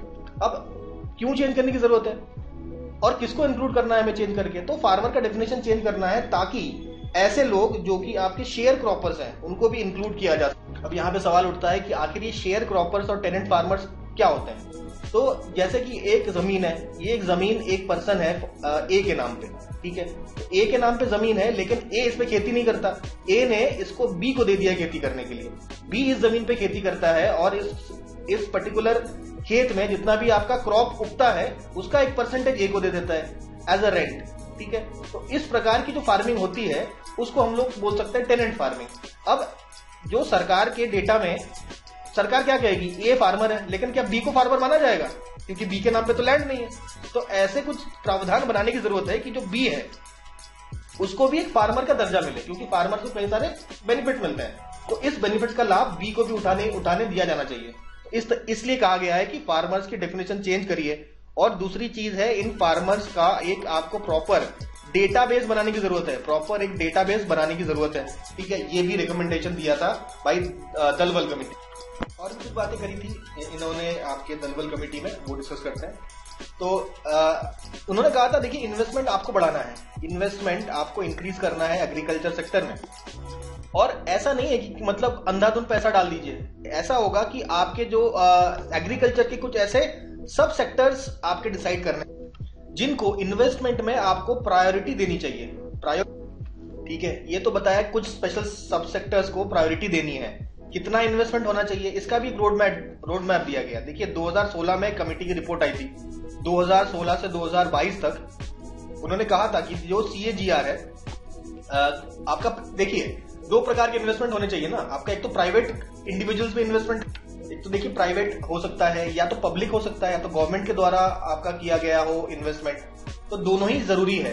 ठीक है, और ये भी कहा गया है कि आपका CAGR मतलब पर ईयर कितना ग्रोथ रेट होना चाहिए। तो इसका करीबन CAGR बताया गया कि जो प्राइवेट इन्वेस्टमेंट है कम से कम 12.5% का CAGR से इन्वेस्टमेंट की इंक्रीज होना चाहिए हर साल। और जो पब्लिक इन्वेस्टमेंट में आपका जो हर साल सालाना ग्रोथ यानी कि CAGR होना चाहिए अबाउट 16.8% से हर साल इंक्रीज होना चाहिए आपका पब्लिक इन्वेस्टमेंट और प्राइवेट इन्वेस्टमेंट भी। ठीक है, तो ये कुछ इन्वेस्टमेंट के बारे में बात बताई गई थी। इसके बाद उन्होंने कहा था कि जो भी एग्रीकल्चर कर रहे हैं फार्मर्स, उनको डाइवर्सिफाई करना चाहिए। अपना काम को डाइवर्सिफाई करना चाहिए। डाइवर्सिफाई करने का क्या मतलब? देखिए डाइवर्सिफाई करने का मतलब होता है कि एग्रीकल्चर का काम तो आप कर ही रहे हैं, साथ ही साथ कुछ दूसरे सेक्टर्स का काम भी चालू करिए। जैसे एग्रीकल्चर काम करते हुए आप फिशरीज का काम चालू कर सकते हैं, आप एनिमल हस्बेंड्री का काम चालू कर सकते हैं। ठीक है, तो इस तरीके से दूसरे कामों में अगर आप और इन्वॉल्व हो जाएं तो भी आपकी इनकम बढ़ेगी। ठीक है, तो ये भी एक रिकमेंडेशन था आपका दलवल कमेटी का। इसके अलावा बात की है दलवल कमेटी ने कि ईज ऑफ डूइंग को इंक्रीज करने की और ईज ऑफ डूइंग करेंगे कैसे? तो उन्होंने बताया कि आप अपने पॉलिसी को लिबरलाइज करिए। आप अपने एग्रीकल्चर पॉलिसी को थोड़ा सा लिबरलाइज करिए और प्राइवेट जो पार्टिसिपेशन को भी बढ़ाना है, मतलब प्राइवेट इंडिविजुअल्स का भी पार्टिसिपेशन को इंक्रीज करिए। इसके अलावा पॉलिसी में आप देखिए मार्केटिंग पॉलिसी को भी लिबरलाइज करिए। ठीक है, इसके अलावा आपका जो सीड का, आपका पेस्टिसाइड्स का, ठीक है, इसके अलावा आपका फर्टिलाइजर्स का, ये सारे पॉलिसीज जो है लिबरलाइज करने की आवश्यकता है थोड़ी सी। तो बेसिकली कहने का मतलब है हमारे जो एग्रीकल्चर बिजनेस में कुछ रिफॉर्म्स की जरूरत है, जो एग्रीकल्चर का जो बिजनेस एंड है उसमें रिफॉर्म्स करना। इसके अलावा आपका अगला पॉइंट जो है उसमें बताया कि प्रॉपर असेसमेंट करने की भी जरूरत है। किसका असेसमेंट? बेसिकली हम लोग क्या कर रहे हैं, हम लोग चाहते हैं कि फार्मर्स का जो इनकम है उसको डबल करना। इसी के लिए तो दलवल कमेटी बैठी थी, तो उन्होंने कहा कि भाई फार्मर्स का डबल करने के, जब आप डबल करेंगे, हमारा अप्रोच होगा कि भाई फार्मर्स का इनकम में बढ़ाना है, तो उनके इनकम में जो चेंजेस आ रहे हैं उनको एसेस करने की भी, यानी कि हम लोग जो पॉलिसीज ला रहे हैं उसकी वजह से कुछ फायदा हो भी रहा है कि नहीं, तो कुछ एक असेसमेंट का प्रोसीजर भी होना चाहिए जिससे फार्मर्स का इनकम और उनके सेविंग्स में कुछ अगर बदलाव होता है उसको हम लोग पता कर सके, ठीक है। तो उसका असेसमेंट भी रिक्वायरमेंट है। तो नेक्स्ट उन्होंने बात करी 7वें नंबर पे, that is contract farming act बनाने की जरूरत है। कॉन्ट्रैक्ट फार्मिंग के ऊपर एक एक्ट बनाने की जरूरत। इसके अलावा लैंड पूलिंग क्या होता है? जो छोटे छोटे आपके स्मॉल होल्डिंग्स है ना, जैसे छोटा फार्मर है, इसका लैंड है, उसके बाद एक और लैंड है, ये सारे लैंड को एक साथ मिला के इसमें फार्मिंग की जाए, ठीक है, जिसको बोल देंगे हम लोग लैंड पूलिंग। तो उससे आपका ये जो स्मॉल एंड मार्जिनल जो फार्मर्स हैं उनको फायदा मिलेगा, प्रोडक्शन आपका बढ़ेगा, ठीक है। तो लैंड पूलिंग करिए। इसके अलावा आपका लैंड लीजिंग एक्ट आया था ऑफ 2016। तो ये जो रेंटल फार्मिंग वगैरह है उसको लेकर एक लॉ बनाया गया था, लैंड लीजिंग एक्ट ऑफ 2016। उसको हर स्टेट में पारित करना है। एक्चुअली स्टेट्स पारित करेगा तभी उस स्टेट में ये वाला लॉ एप्लीकेबल रहेगा। तो क्योंकि भाई लैंड तो एक प्रकार का आपका स्टेट का सब्जेक्ट है, तो ये जो सेंट्रल गवर्नमेंट का लॉ है इसको इंप्लीमेंट कराना चाहिए स्टेट्स को, ठीक है। और कुछ बातें बताई गई हैं क्या? चलिए एक बात और यहाँ पे और बताई गई है इसमें कि जो आपके फार्मर प्रोड्यूसर ऑर्गेनाइजेशंस है उनको आपको एनकरेज करना है, ठीक है, उनको हम लोग एनकरेज करेंगे। चलिए ये हो गया पॉइंट। अगला पॉइंट क्या बताया गया है कि आपके जो लैंड रिकॉर्ड्स है, तो ये 7वां हो गया ना, दिस 8th। 9th पॉइंट ये देखिए आपका बताया गया है कि जो भी लैंड रिकॉर्ड्स है, लैंड रिकॉर्ड्स को आपको करना है डिजिटाइजेशन ऑफ लैंड रिकॉर्ड्स, ठीक है। तो ये सारी चीजें हम लोग करेंगे तो हमारे जितने भी मतलब फार्मिंग से रिलेटेड समस्याएं हैं उसको दूर कर सकते हैं। यहाँ पे हमने क्वेश्चन समाप्त कर लिया। अब देखिए सारे पॉइंट्स हम लोगों ने आपको बताया ना इसके, तो सारे पॉइंट लिखने नहीं है क्योंकि ये बेसिकली 125 वर्ड्स का है। इनमें से आप पिक एंड चूज कर लीजिए, ठीक है। इनको आप शॉर्ट पॉइंट्स में, क्योंकि आपका 125 वर्ड्स में इतना सब लिखना पॉसिबल नहीं है, तो शॉर्ट में जो आपको पसंद आए वो लिखिए। हमने पूरा आपका टॉपिक यहाँ पे डिस्कस कर दिया है, ठीक है। कोई दूसरा भी इससे रिलेटेड क्वेश्चन आएगा तो आप सॉल्व कर सकते हैं। चलिए अगले क्वेश्चन पे आते हैं, ठीक है। ये बात कर रहे हैं इलेक्टोरल बॉन्ड्स की। पढ़ते हैं क्वेश्चन एक बार। What are electoral bonds? Are they capable of bringing transparency in the political system? तो यहाँ पे बड़ा इजी चीज है। पहला क्वेश्चन है भाई बताना इलेक्ट्रिकल कह रहा हूँ, इलेक्टोरल बॉन्ड्स क्या है, ठीक है, ये बताना है हमको। तो सबसे पहला पार्ट आपका इंट्रोडक्शन का होगा। इसमें हम लोग ऑब्वियसली डिफाइन करेंगे कि भाई इलेक्टोरल बॉन्ड्स क्या होते हैं, और उसके बाद इसका बैकग्राउंड वगैरह बताएंगे, क्यों लाया गया, ठीक है। तो इसका कुछ देखिए बैकग्राउंड बताना है आपको, कब आया, क्यों आया, ठीक है। ये सब बातें हम लोग कर देंगे। ये तो हमारा पहला पार्ट हो जाएगा। Second part of the question में पूछा गया, are they capable of bringing transparency in political system? यानी कि क्या आपके इलेक्टोरल बॉन्ड से पॉलिटिकल सिस्टम में ट्रांसपेरेंसी आ रही है? तो इसमें आप अपना मत दीजिए, योर स्टैंड, आपका जो भी स्टैंड हो वो आप मेंशन करिए, और जो भी आपका स्टैंड हो कुछ एग्जांपल्स के साथ आपको मेंशन करना है, ठीक है, इसके एग्जांपल से बताने हैं। चलिए स्टार्ट करते हैं। तो यहाँ पे देखिए डिफाइन करना है हमें। तो 2017 के आपके यूनियन बजट में, आपके 2017 के बात की गई थी आपके इलेक्टोरल बॉन्ड्स की। तो होते क्या है इलेक्टोरल बॉन्ड्स? तो ये इलेक्टोरल बॉन्ड्स कुछ भी नहीं है बल्कि एक आपका फाइनेंशियल इंस्ट्रूमेंट है जिससे कोई भी व्यक्ति आपको पॉलिटिकल पार्टीज को एनोनिमसली डोनेट कर सकता है।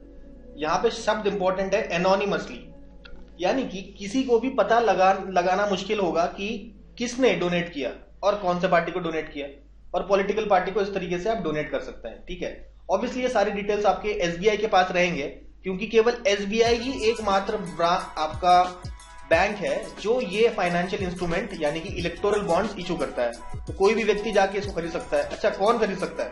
देखिए, या तो आप सिटीजन हैं, ठीक है, या तो आप एक सिटीजन है, या तो आप एक कंपनी है, वो कौन सी कंपनी, क्या एप्पल या माइक्रोसॉफ्ट आपका इलेक्टोरल बॉन्ड खरीद सकती है? नहीं। ऐसी कंपनी जो कि आपका इनकॉर्पोरेटेड है इन इंडिया में इनकॉर्पोरेटेड कंपनी ही खरीद सकती है इलेक्टोरल बॉन्ड्स, या तो कोई सिटीजन खरीद सकता है। खरीदने के बाद आपको ये आपका कुछ पैसे देगा और ये ऐसे बॉन्ड एक इशू कर लेगा। इस बॉन्ड को ले जाके ये दे देगा पॉलिटिकल पार्टी को, और पॉलिटिकल पार्टी को इस बॉन्ड को 15 डेज से पहले एनकैश कराना है, यानी कि ये बॉन्ड आप बैंक में ले जाके दे देंगे और बैंक वो पैसा पॉलिटिकल पार्टी को दे देगा। इस प्रकार से एक सिस्टम बनाने की कोशिश की है जो बिल्कुल रैम्पेंट ब्लैक मनी का काम चल रहा था। इससे बचने के लिए थोड़ा सा ये एक प्रकार से एक लीगलाइज तरीका हो गया आपका डोनेशन देने का, ठीक है। अच्छा, अब अगला सवाल है, 15 दिन के अंदर अगर पॉलिटिकल पार्टी बैंक में जमा नहीं करती तो बैंक ये जो पैसे जो बैंक के पास है, जो इनको पॉलिटिकल पार्टीज को देने थे, ये जो पैसा आपका टीएम फंड में जमा कर दिया जाएगा, यानी कि प्राइम मिनिस्टर्स का रिलीफ फंड होता है, प्राइम मिनिस्टर्स रिलीफ फंड में इसको ऐसे आराम से जमा कर दिया जाएगा, ठीक है। अब सारी बातें हो गई। एक बात यह है कि कितना पैसा आप कर सकते हैं। तो पहली बात तो ये है, ये या तो 1000 या तो 10,000 या तो 1 लाख या 10 लाख, ठीक है, इसके मल्टीपल्स में, या 1 करोड़, इसके आपके मल्टीपल्स में पैसे होंगे, ठीक है।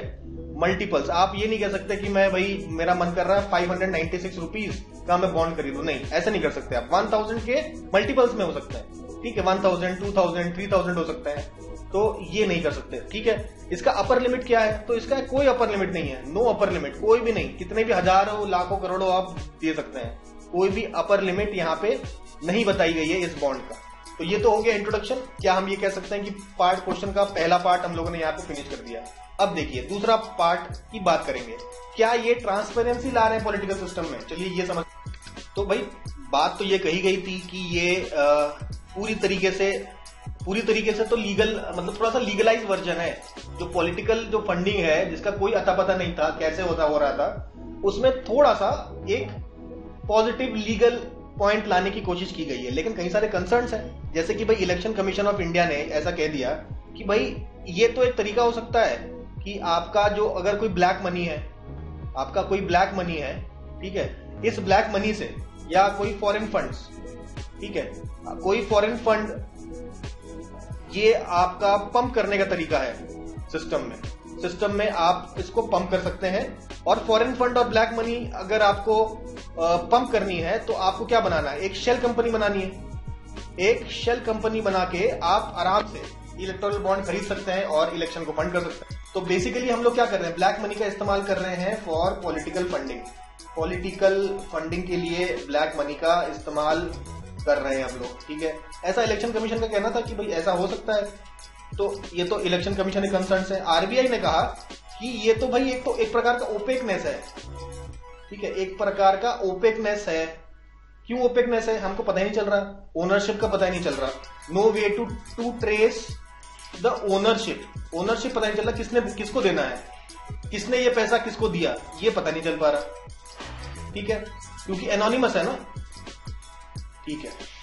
अब यहाँ पे बिकॉज ओनरशिप का पता नहीं चल रहा, हो सकता है इस पैसे से आपका टेररिस्ट फंडिंग भी हो जाए, हो सकता है ना। यानी कि आरबीआई में उर्जित पटेल साहब थे, उर्जित पटेल साहब ने ये बोला है कि इस तरीके से ये जो आपके इलेक्टोरल बॉन्ड्स है, इसका मिसयूज होने की काफी संभावना है, इसको मिसयूज किया जा सकता है। इसके अलावा देखिए सुप्रीम कोर्ट ने भी कुछ बात बोली है।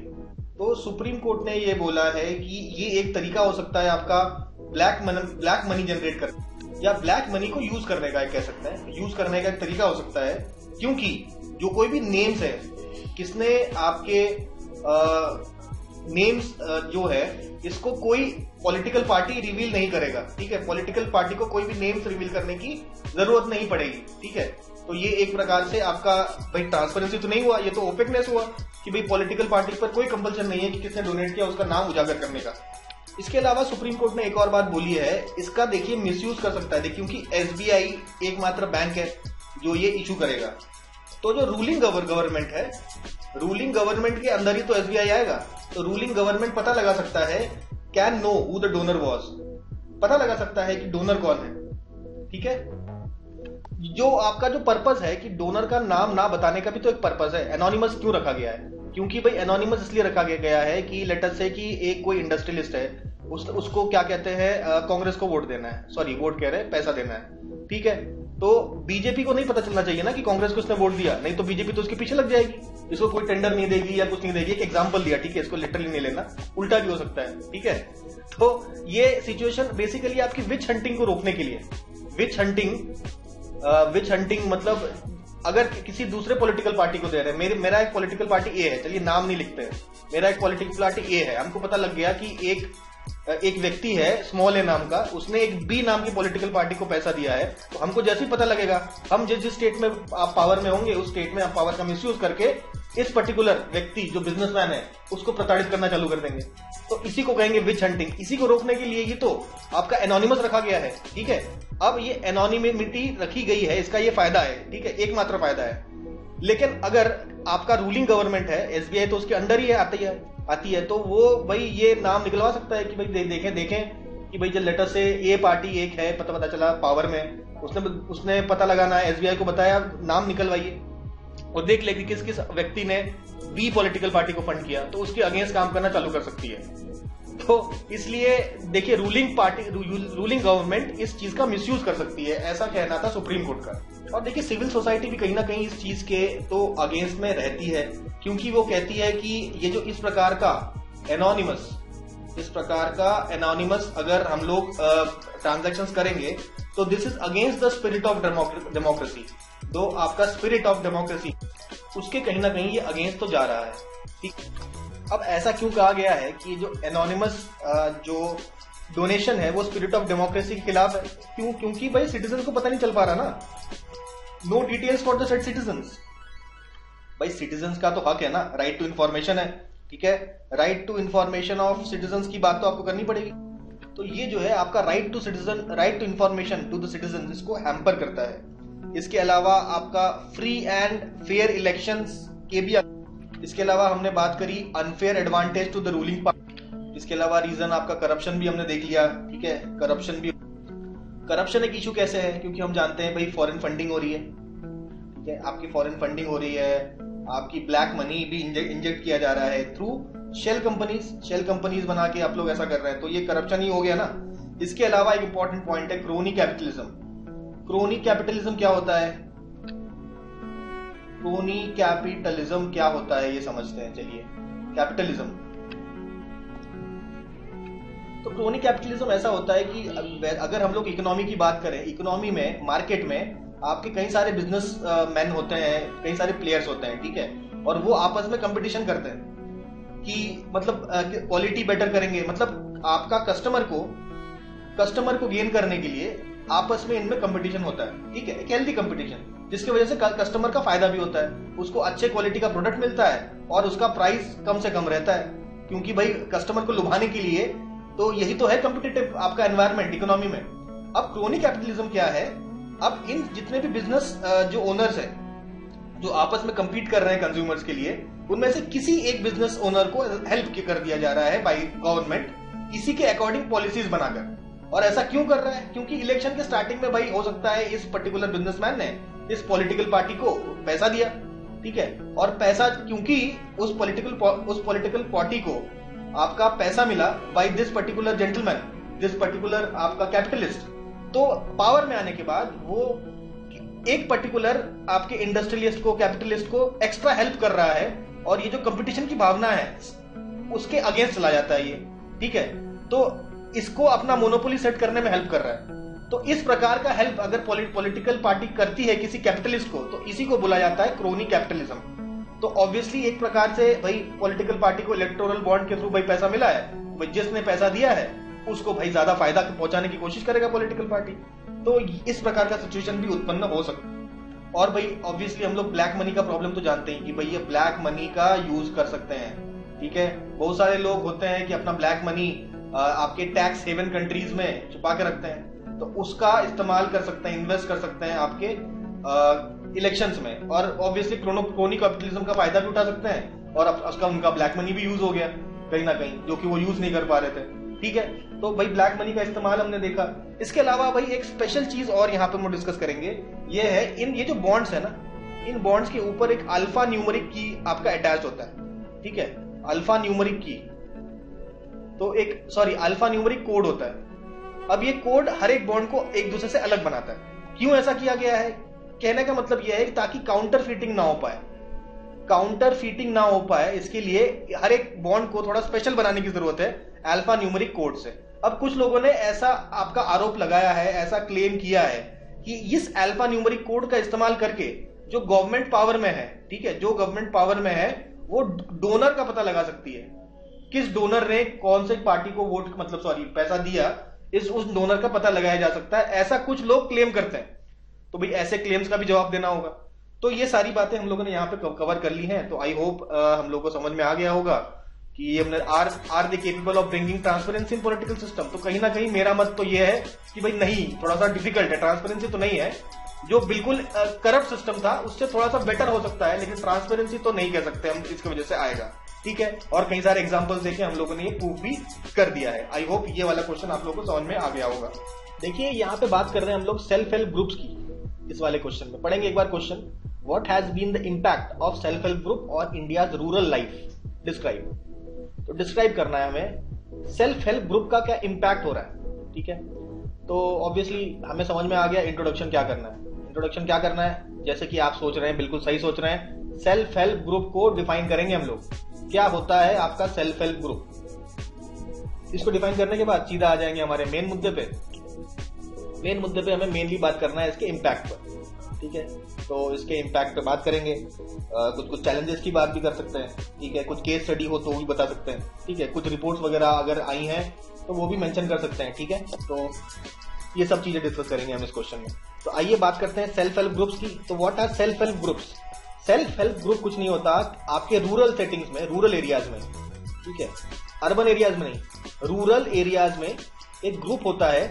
करीबन जैसे 10 से 20 लोग इस ग्रुप में आपके जुड़े होते हैं। 10 से 20 लोगों का एक ग्रुप होता है जो आपस में जुड़ते क्यों हैं? Because of economic reasons and social purpose. Social reasons और इकोनॉमिक रीजंस के वजह से साथ में जुड़ते हैं, और इनका जो मेन एम होता है आपका better financial security of members. Basically ये कहते हैं भाई फाइनेंशियल सिक्योरिटी को ध्यान में रखना है हमें, किसके, जो भी मेंबर्स हैं उनके फाइनेंशियल सिक्योरिटी को ध्यान में रखना है। तो ये हो गया सेल्फ हेल्प ग्रुप का डेफिनेशन। फिर हम लोग आते हैं हमारे मेन मुद्दे पे, हमारा मेन जो कंटेंट है उसकी बात करेंगे। तो क्या लिखना है हमें? सबसे पहले हम लोग कुछ डेटा देते हैं। इससे पहले आपका जो सेल्फ हेल्प ग्रुप के बारे में आपका नाबार्ड का एक सर्वे आया है, ठीक है, नाबार्ड के सर्वे की बात यहाँ पे करते हैं। तो नाबार्ड के सर्वे में बताया गया है सेल्फ हेल्प ग्रुप की, सबसे पहला पॉइंट बताया गया है कि जो 90% आपके सेल्फ हेल्प ग्रुप्स हैं वो आपके एक्सक्लूसिवली वुमेन हैं, सारी महिलाओं के ही हैं ये। तो 80% सेल्फ हेल्प ग्रुप में आप देखिए महिलाएं हैं, ठीक है, पुरुष केवल 10% ही हैं। उसके बाद सेकंड बताया गया है जो भी आपके सेल्फ हेल्प ग्रुप्स हैं, तो 1 करोड़ सेल्फ हेल्प ग्रुप्स के आपके एक्टिव बैंक लिंकेजेस का मतलब ये है कोई एक पर्टिकुलर बैंक इनको सपोर्ट कर रहा है। 1 करोड़ ऐसे सेल्फ हेल्प ग्रुप्स हैं जिनका एक कोई बैंक सपोर्ट कर रहा है, बैंक के साथ एक लिंक है, ठीक है। अब तीसरा पॉइंट जो इस सर्वे में बताया यहाँ पे लिखते हैं, थर्ड पॉइंट इज जो आपका एग्रीगेट बैंक बैलेंस है। जितने भी सेल्फ हेल्प ग्रुप हैं उनके पास टोटल बैंक बैलेंस अगर देखा जाए तो वो बताया गया है करीबन 7,000 करोड़ का बैंक बैलेंस है, एक्टिव बैंक लिंकेजेस भी हैं, ठीक है। और एक सर्वे में और एक अच्छी बात बताई गई है कि जो भी सेल्फ हेल्प ग्रुप से जुड़े हुए लोग हैं, जो भी सेल्फ हेल्प ग्रुप से जुड़े हुए लोग हैं, उनमें से भाई आपके 60% जो हाउस होल्ड हैं उनके जो एसेट्स हैं उनमें इंक्रीज देखने को मिला है। एसेट्स में आपके इंक्रीज देखने को मिला है। और एक और देखिए, एक और पॉइंट यहाँ पे बताया गया है कि जब सेल्फ हेल्प ग्रुप्स नहीं हुआ करते थे, तो आपका बीपीएल यानी कि बिलो पॉवर्टी लाइन कितने लोग थे? तो करीबन 42% लोग बिलो पॉवर्टी लाइन थे। लेकिन पोस्ट सेल्फ हेल्प ग्रुप आने के बाद आपका जो पॉवर्टी लाइन है उसमें केवल 22% लोग ही हैं। तो कहीं ना कहीं पॉवर्टी लाइन को नीचे लाने में भी इनका काफी बड़ा योगदान है। तो भाई इतना बड़ा इंट्रोडक्शन हो गया आप तो, ठीक है। नाबार्ड का सर्वे भी बता दिया हमने, तो सेल्फ हेल्प ग्रुप के बारे में भी आपको जानकारी मिल गई। अब हम लोग मेन हमारे मुद्दे पे आते हैं। हमको बात करना है impact of self help group. देखिए यहाँ पे बात करेंगे। देखिए सेल्फ हेल्प एक प्रोग्राम आया था, self help group bank linkage programme, ठीक है, बैंक लिंकेज प्रोग्राम। तो ये जो आपका आया था, इसी के थ्रू आपके सेल्फ हेल्प ग्रुप किसी बैंक के साथ लिंक्ड हो जाते हैं, ठीक है, इसी प्रोग्राम के थ्रू होता है। इस प्रोग्राम का देखिए फायदा क्या होता था। आपका जो रूरल पुअर लोग थे उनको क्या कहते हैं, फाइनेंशियल सर्विसेज देना, उनको फाइनेंशियल सर्विसेज प्रोवाइड करना। तो अब हम लोग बात करते हैं सेल्फ हेल्प ग्रुप के इम्पैक्ट की। तो भाई सेल्फ हेल्प ग्रुप का क्या फायदा है। सबसे पहला फायदा तो हमने यही देखा, क्योंकि बैंक के साथ उनका लिंकेज हो गया है तो सेल्फ हेल्प ग्रुप को क्रेडिट फैसिलिटी मिल गई। क्रेडिट मतलब आप लोन वगैरह ले सकते हैं। अगर फैसिलिटी मिलने से फायदा क्या हुआ, ठीक है, आपका ये क्रेडिट फैसिलिटी क्या है, ये बेसिकली एक माइक्रो फाइनेंस का ऑप्शन है आपके पास। माइक्रो फाइनेंस यानी कि छोटे लोन आप ले सकते हैं सेल्फ हेल्प ग्रुप से, ठीक है। जो भी सेल्फ हेल्प ग्रुप से जुड़े हुए लोग हैं उनको माइक्रो फाइनेंस मिलता है, कुछ लोन्स मिल सकता है। उसका क्या फायदा, तो इन पैसों का इस्तेमाल आप सेल्फ एम्प्लॉयमेंट जनरेट करने के लिए कर सकते हैं।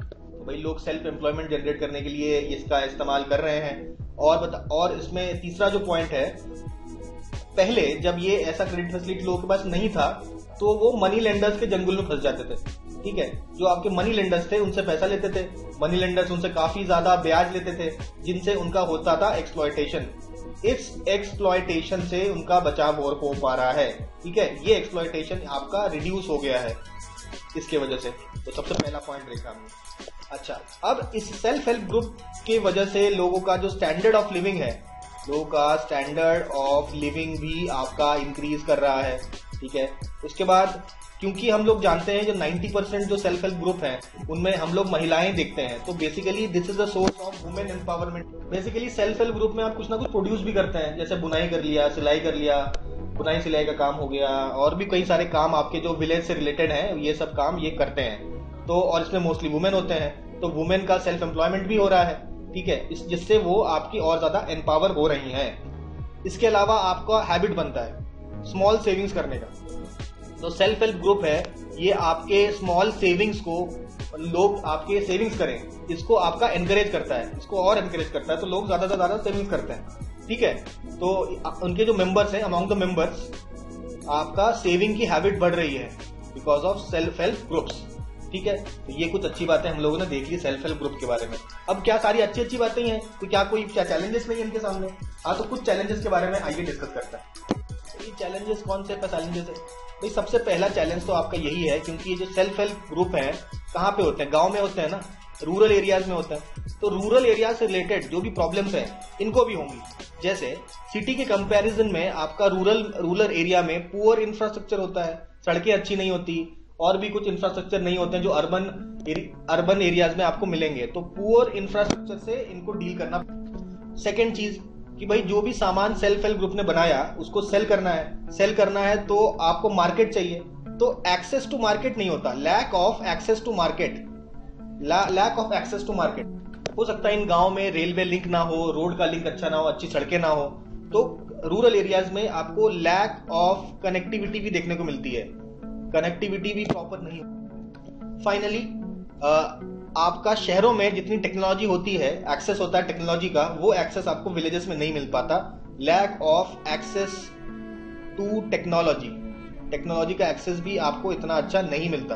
तो ये कुछ चैलेंजेस हम लोगों ने यहाँ पे डिस्कस किए। इसके अलावा चैलेंजेस आपका है अभी भी, आपका जो क्रेडिट है फाइनेंस होता है, लोग जो उधार लेते हैं वो मनी लेंडर से लेते हैं। मनी लेंडर से लेने का मतलब ये है कि बेसिकली इनफॉर्मल क्रेडिट का सोर्स अभी भी खुला हुआ है उनके लिए। तो ये एक बड़ा चैलेंज है। हम चाहते हैं ज्यादा से ज्यादा क्रेडिट जो है फॉर्मल तरीकों से लिया जाए, ये इनफॉर्मल तरीके से मनी लेंडर से आप उधार लेना बंद करें। तो ये भी एक बड़ा चैलेंज है। इसके अलावा जो लोन्स, जो क्रेडिट हमने दे दिया, अब वो गरीबों को दिया है, ऐसा भी हो सकता है कि वो ये पैसा ले और वापस ना करें, तो ऑब्वियसली एनपीए भी आपका बढ़ जाएगा, यानी कि नॉन परफॉर्मिंग एसेट्स आपके इंक्रीज हो जाएंगे, ठीक है। जो आपके जो भाई सेल्फ हेल्प ग्रुप जो लोन्स देती है, बहुत बड़ा चांस है कि भाई कोलैटरल वगैरह इसमें ज्यादा नहीं लिया जाता, तो हो सकता है कि ये लोन वापस ना किया जाए। ऐसे केस में आपके एनपीएस आपके इंक्रीज करेंगे, ठीक है। तो ये बात हमने समझी। अच्छा, ये जो हमने इम्पैक्ट बताया, चैलेंजेस पे अभी हम दोबारा वापस आएंगे, तो ये हमने आपका बताया उसके फायदे क्या क्या इम्पैक्ट हुआ, ठीक है। इसमें कुछ एग्जांपल्स भी आप दे सकते हैं। इसके एग्जांपल्स में आप मेंशन कर सकते हैं, एक उदम्बश्री सेल्फ हेल्प ग्रुप है, जिसका नाम है उदम्बश्री।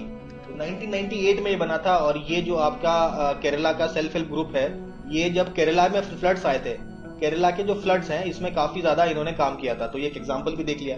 इसके अलावा भाई आपके सेल्फ हेल्प ग्रुप आपका माइक्रो क्रेडिट तो देते ही हैं, तो ये भी ऑब्वियसली माइक्रो क्रेडिट मिला था लोगों को, और एंटरप्रेन्योरशिप, लोगों को सेल्फ एम्प्लॉयमेंट करने के लिए भी मोटिवेट किया जाता है थ्रू सेल्फ हेल्प ग्रुप।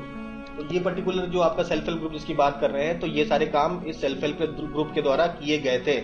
और एक एग्जांपल हम ले सकते हैं, जैसे कि आपका कोविड के दौरान, कोविड-19 का जब समय था, कोविड-19 के टाइम पे जो सेल्फ हेल्प ग्रुप था उनका रोल काफी ज्यादा इंपॉर्टेंट था। क्या क्या रोल था?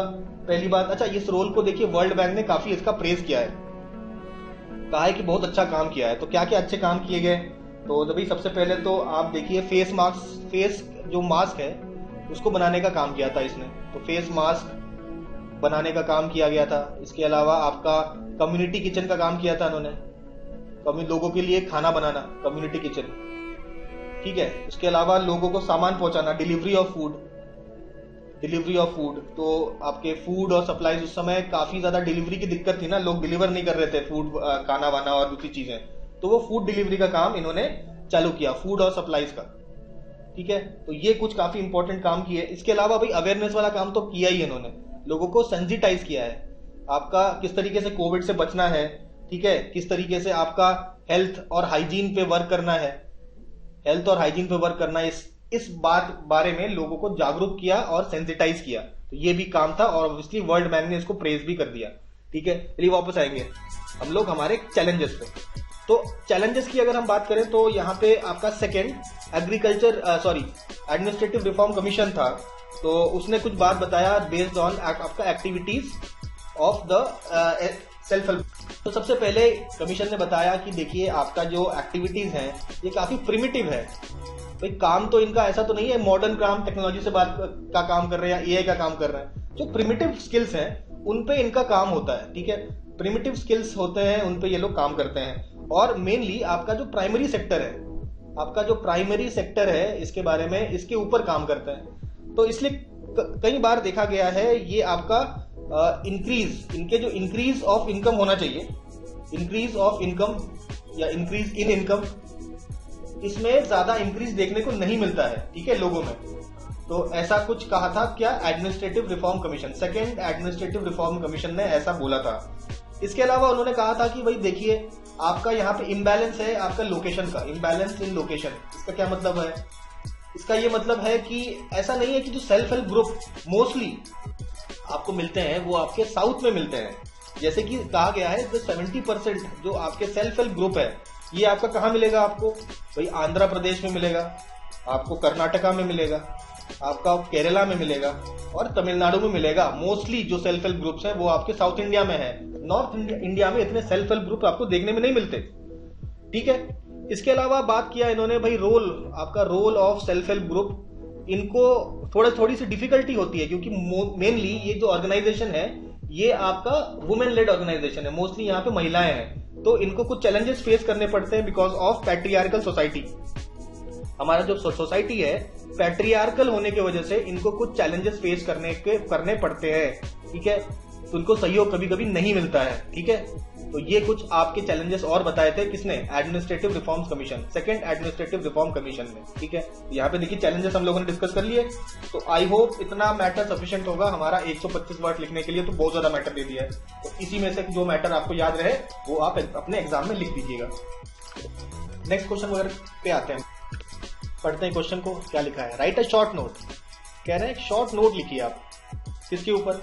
Contribution of Indian diaspora towards economic structure in India. तो इकोनॉमिक स्ट्रक्चर ऑफ इंडिया में क्या कंट्रीब्यूशन है आपके इंडियन डायस्पोरा का, ये सवाल में पूछा गया। तो भाई शुरुआत करते हैं हम लोग इंट्रोडक्शन से। इंट्रोडक्शन में कहीं एक सेंटेंस में आप बता दीजिए डायस्पोरा होता क्या है, ठीक है। उसके बाद डायस्पोरा का कुछ डेटा आपको मेंशन करना है, ठीक है। Most importantly world migration report, के बारे में कुछ कुछ आपको डेटा देना पड़ेगा, ठीक है। वर्ल्ड माइग्रेशन रिपोर्ट के कुछ डेटा आप इसमें बताइए, तो ये हो जाएगा आपका इंट्रोडक्शन, ठीक है। इसके बाद आते हैं हमारे कंट्रीब्यूशन पे। कंट्रीब्यूशन जो है ये आपका मेन पार्ट हो जाएगा, ठीक है। मेन पार्ट हो जाएगा आपका contribution focusing on the economic structure, economic structure को फोकस करते हुए, ठीक है। तो इकोनॉमिक स्ट्रक्चर को फोकस करते हुए बताइए, और साइड बाय साइड कुछ और छोटी मोटी चीजें भी आप बता सकते हैं, ठीक है। लेकिन शॉर्ट में मेन आपको इकोनॉमिक स्ट्रक्चर पे क्या इंपैक्ट पड़ता है वो मेन बताना है। आइए स्टार्ट करते हैं।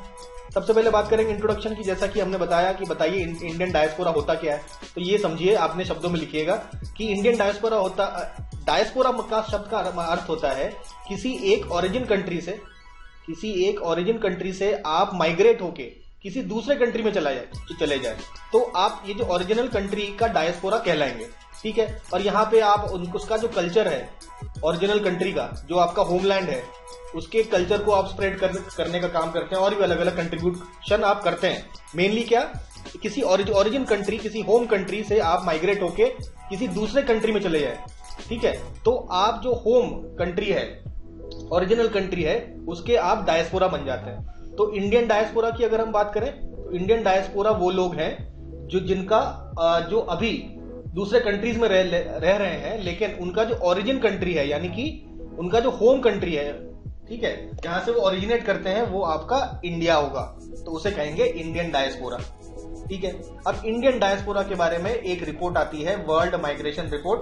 वर्ल्ड माइग्रेशन रिपोर्ट 2024 का रिपोर्ट में बेसिकली 2022 का डेटा बताया हुआ है, ठीक है। तो बता रहे हैं 2022 में जो आपके रेमिटेंसेस हैं, रेमिटेंसेस मतलब भाई आप अपने होम कंट्री में पैसा भेजते हैं ना, जो उसको कहते हैं रेमिटेंसेस। तो करीबन 111 बिलियन यूएस डॉलर का रेमिटेंस आया है, 2022 का डेटा है ये। और सेकंड नंबर पे आपका मेक्सिको है, जो आपका 61.1 बिलियन यूएस डॉलर का रेमिटेंस सेंड करता है। तो ये मेक्सिको का बताने का हमारा उद्देश्य ये है, आप अगर डिफरेंस देखें, इंडिया के बाद जो सेकंड है उसका जो आपका जो डिफरेंस है, that is huge difference between the amount of remittances.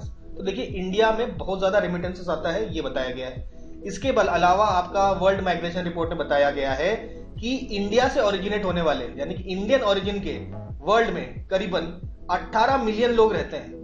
18 million लोग रहते हैं, जो कि सबसे ज्यादा आपका मोस्ट बाय एनी कंट्री है।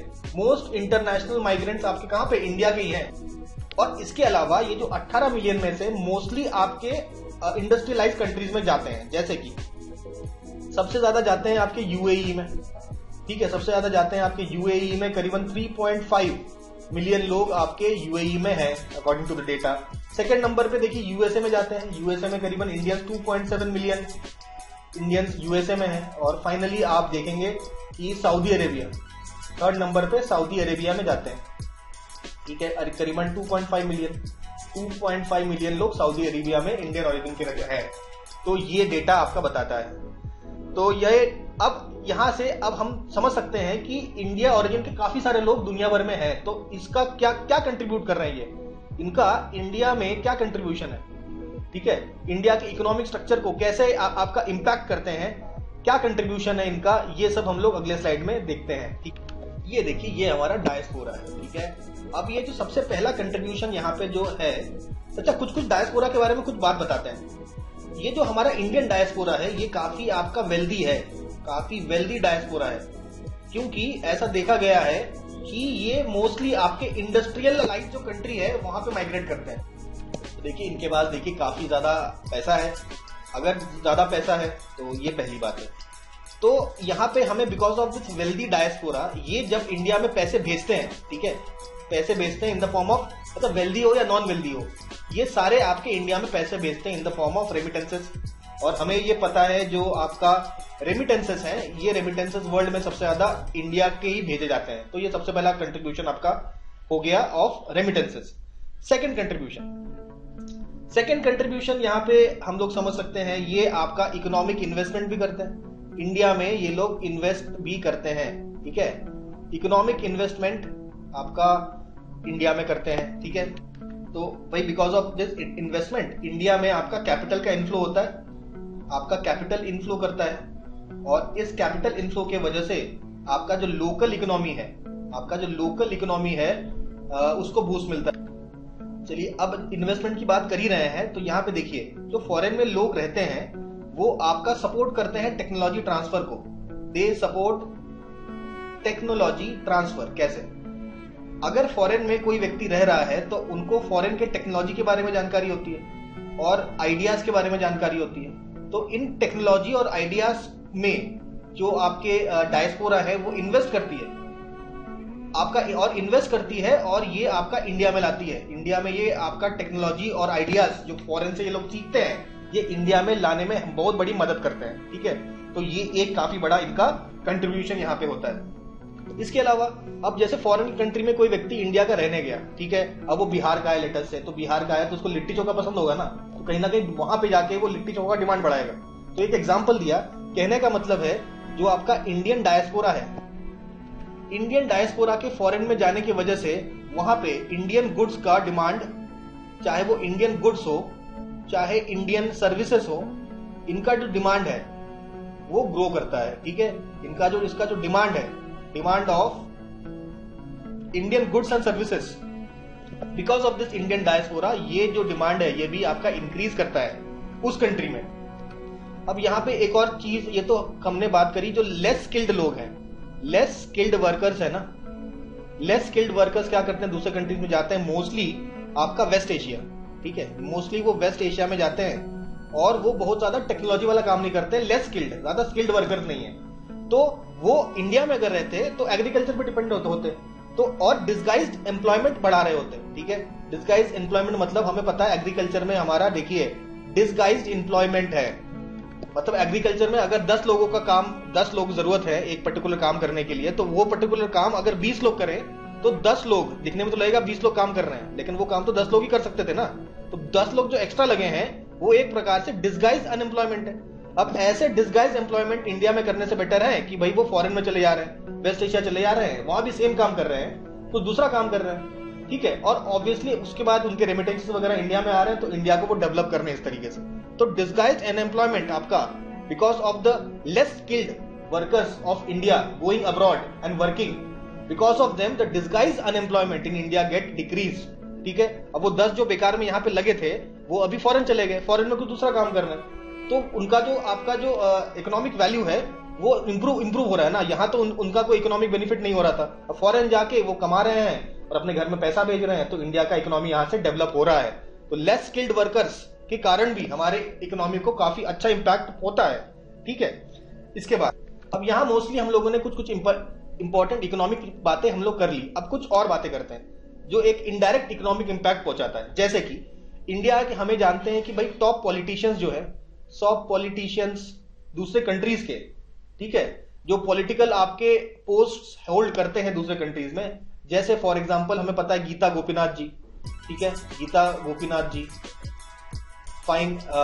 इसके अलावा आपका कमला हैरिस, ये सारे जो आपके हैं, ये एक इंपॉर्टेंट पोस्ट, पॉलिटिकल पोस्ट दूसरे कंट्री में जाके इनको होता है, मतलब ये लोग हैं उनमें। ठीक है, इसके अलावा देखिए हम आप जानते हैं कई सारे आपके टॉप कंपनीज के आपके कंपनीज में आपके सीईओ जैसे पोस्ट होल्ड करते हैं। फॉर एग्जांपल आपके सुंदर पिचई की बात की गई, ठीक है, वैसे ही कई और लोग हैं आपके फॉरेन में बड़े बड़े कंपनियों के में अच्छे पोस्ट पे हैं। ठीक है, चलिए इसके अलावा हमने कहा कि वहां पे काफी वेल्दी लोग हैं, हमारा डायस्पोरा काफी वेल्दी है, टॉप कंपनीज में टॉप पोस्ट पर है, पॉलिटिकल पोस्ट पर है, तो ये एक प्रकार के प्रेशर ग्रुप की तरह काम करते हैं। तो इंडिया के फेवर में चीजें हो, पॉलिसीज हो, तो ये बेसिकली प्रेशर ग्रुप की तरह वहां पे वर्क करते हैं और इन्फ्लुएंस करते हैं। मोस्टली आपके जो डायस्पोरा, वेल्दी डायस्पोरा है, वो आपका इन्फ्लुएंस करता है उस कंट्री के जो पॉलिसीज हैं, गवर्नमेंट पॉलिसीज को फेवरेबली इंडिया के पक्ष में करने में काफी हेल्प। ठीक है, गवर्नमेंट पॉलिसीज को और पब्लिक ओपिनियन को काफी ज्यादा इंपैक्ट करता है, जिसकी वजह से इंडिया को काफी फायदा होता है। आप बोलेंगे सर इसका एग्जांपल बताइए। देखिए एग्जांपल, आप जैसे कि हम जानते हैं यूएस इंडिया का जो सिविल न्यूक्लियर डील हुआ था, उसमें कहा गया, उसमें ऐसा बताया जाता है कि काफी बड़ा इंपैक्ट हुआ था आपके इंडियन डायस्पोरा ने इंडिया के पक्ष में, ये जो आपका डील हुआ था इंडिया के पक्ष में जाना, इसके बहुत बड़ा योगदान आपके डायस्पोरा का है, इंडियन डायस्पोरा का है, जिनके कारण गवर्नमेंट की पॉलिसी और पब्लिक ओपिनियन इंडिया के फेवर में बदलती है। तो ये एक प्रकार का इनडायरेक्ट इकोनॉमिक बेनिफिट है जो इंडिया को मिलता है बिकॉज ऑफ इंडियन डायस्पोरा। इसके अलावा इंडिया में ये एक सेंस ऑफ प्राइड इंस्टिल करता है, ठीक है। और ये जो डायस्पोरा है ये एक सिंबल बनते हैं, they become a symbol of pride, ठीक है, हमारे लिए एक सिंबल ऑफ प्राइड है, ठीक है। इसके अलावा इंटरनेशनल रिप्रेजेंटेशन होता है हमारे कंट्री का, इंटरनेशनल रिप्रेजेंटेशन कंट्री का होता है, और उस कंट्री के साथ हमारे बाइलैटरल टाइज को फेवरेबली इंपैक्ट करता है, ठीक है। बाइलैटरल टाइज भी हमारा इंप्रूव होता है इसके वजह से, ठीक है। तो ये कुछ हम लोगों ने देखे इंपैक्ट और कंट्रीब्यूशन ऑफ इंडियन डायस्पोरा और इंडियन इकोनॉमिक स्ट्रक्चर। अब गवर्नमेंट क्या कर रही है, गवर्नमेंट का क्या योगदान हो रहा है, कौन कौन सी पॉलिसीज है डायस्पोरा को लेके। तो देखिए, हमें पता है कि गवर्नमेंट जो है आपका प्रवासी भारतीय दिवस, इसके अलावा हम लोग जानते हैं आपका रीजनल प्रवासी भारतीय दिवस भी मनाया जाता है, मतलब पर्टिकुलर रीजन में भी मनाया जाता है। प्रवासी भारतीय दिवस नेशनल स्तर पे भी मनाया जाता है और रीजनल स्तर पे भी मनाया जाता है। थर्ड बात किया हमने प्रवासी भारतीय सम्मान अवार्ड्स। तो यहाँ पे हमने देख लिया क्या क्या स्टेप्स लिए जा रहे हैं गवर्नमेंट के द्वारा। OCI कार्ड भी देख लिया हमने, जिसमें हमने देखा सिटीजनशिप अमेंडमेंट एक्ट को 2005 में अमेंड किया गया था ताकि ये ओवरसीज सिटीजन भी का कार्ड बनाया जा सके, और नो इंडिया प्रोग्राम और ये सारी बातें हमने देखी गवर्नमेंट के इनिशिएटिव्स। तो इसके साथ ही हमारा ये वाला क्वेश्चन यहाँ पे हम समाप्त करते हैं। चलो हमारा अगला क्वेश्चन है, इस क्वेश्चन को पढ़ेंगे। In what ways does the Indian federal system differ from the federal system of USA। तो कहा गया है कि जो इंडियन फेडरल सिस्टम है और USA का फेडरल सिस्टम है, दोनों में अंतर क्या है, ठीक है। इसको शुरू करने से पहले सबसे पहला इंट्रोडक्शन कर लिखना पड़ेगा हमें। तो इंट्रोडक्शन में एक लाइन आप लिख दीजिए, पहली चीज की डेफिनेशन, डिफाइन करिए फेडरलिज्म को। उसके बाद थोड़ा सिमिलैरिटी बता दीजिए कि आखिर इंडिया और USA में कुछ तो सिमिलैरिटी होगी। और उसके बाद आएंगे हम लोग सेकंड नंबर पे, हमारे मेन पॉइंट पे, जो मेन हमारा कंटेंट है उस पे आते हैं। तो इसमें हमें क्या बताना पड़ेगा, डिफरेंसेस बताने पड़ेंगे जो कि क्वेश्चन में पूछा गया है। तो आइए चालू करते हैं हमारा क्वेश्चन। सबसे पहले बात की हमने कि हमें डिफाइन करना है। कैसे डिफाइन करेंगे भाई, फेडरल सिस्टम वो सिस्टम होता है जहां पे कम से कम 2 लेवल हो गवर्नमेंट के, 3 भी हो सकते हैं, जैसे हमारे कंट्री में है 3 लेवल ऑफ गवर्नमेंट। कम से कम 2 लेवल ऑफ गवर्नमेंट तो होना ही चाहिए, ठीक है। तो और उन दोनों लेवल में आपके जो पावर्स है, जो भी आपके पावर्स हो सकते हैं या फंक्शंस हो सकते हैं गवर्नमेंट के, उनको असाइन कर दिया जाए, ठीक है। तो ऐसे सिस्टम को हम लोग बोलते हैं फेडरल सिस्टम। तो देखिए, इंडिया और USA की यहाँ पे बात हो रही है, तो दोनों में कुछ सिमिलैरिटी भी है, क्योंकि दोनों में ही आपका फेडरल फॉर्म ऑफ गवर्नमेंट है, ठीक है। और दोनों कंट्रीज ही आपका डेमोक्रेटिक रिपब्लिक भी है, ठीक है। लेकिन अब हम लोग चालू करेंगे बात करना कि डिफरेंसेस क्या है। सबसे पहले बात करते हैं हम लोग USA की। USA के फेडरल सिस्टम में की बात करेंगे, फिर बात करेंगे इंडिया के फेडरल सिस्टम में की। जैसे कि हम लोग जानते हैं USA का फेडरल सिस्टम दुनिया का सबसे पहला और सबसे ओल्डेस्ट भी होगा ऑब्वियसली, दुनिया का सबसे ओल्डेस्ट और सबसे पहला आपका फेडरेशन है, सबसे पुराना फेडरेशन है, ठीक है। अच्छा, अब यहाँ पे USA की अगर हम बात करें तो यहाँ पे सिंगल कॉन्स्टिट्यूशन है, आपका सिंगल कॉन्स्टिट्यूशन है, स्टेट का सिंगल सिटीजनशिप है और सिंगल कॉन्स्टिट्यूशन भी है। सॉरी, मैंने गलत बोल दिया, ये तो इंडिया का है ना। यहाँ पे आपका सेपरेट कॉन्स्टिट्यूशन है, स्टेट का अलग है और आपका यूनियन का अलग है। सेपरेट कॉन्स्टिट्यूशन, आपके स्टेट्स का भी अलग, और स्टेट गवर्नमेंट का उसमें कोई भी मेंशन नहीं है। एक सिंगल आपका और स्टेट का अलग कॉन्स्टिट्यूशन है। इसके अलावा आपका मल्टीपल सिटीजनशिप भी है, मल्टीपल सिटीजनशिप भी आप देख सकते हैं, यानी कि हमारे स्टेट का भी, वहां पे स्टेट का भी एक अलग सिटीजनशिप होता है। और आपके जो नेशनल कॉन्स्टिट्यूशन है वहां पे स्टेट गवर्नमेंट का कोई मेंशन नहीं है, लेकिन स्टेट गवर्नमेंट का एक बहुत बड़ा रोल होता है in the formation of the federal government. जो फेडरल गवर्नमेंट है उसको बनाने में एक बहुत बड़ा रोल होता है। तो कंपोजिशन डिपेंड करता है आपके स्टेट गवर्नमेंट में कैसा कंपोजिशन है, ठीक है।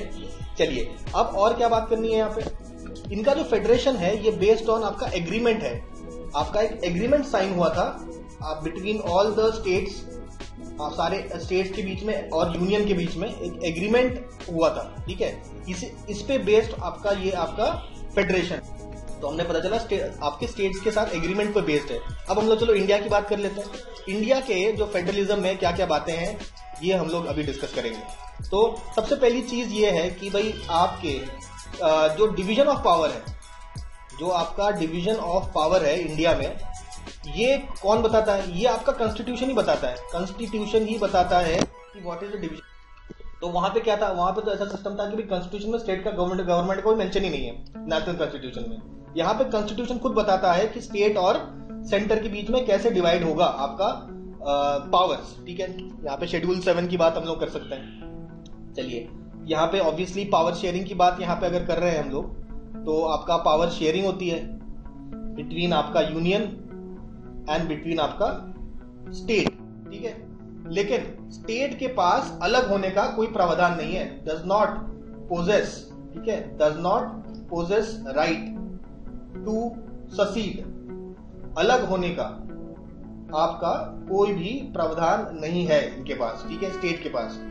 तो ये यूनियन और स्टेट के बीच में पावर शेयरिंग की बात यहाँ पे कर ली हमने। इंडिया में आपका कोऑपरेटिव फेडरलिज्म है। इंडिया के फेडरलिज्म को हम लोग कोऑपरेटिव फेडरलिज्म बोलते हैं।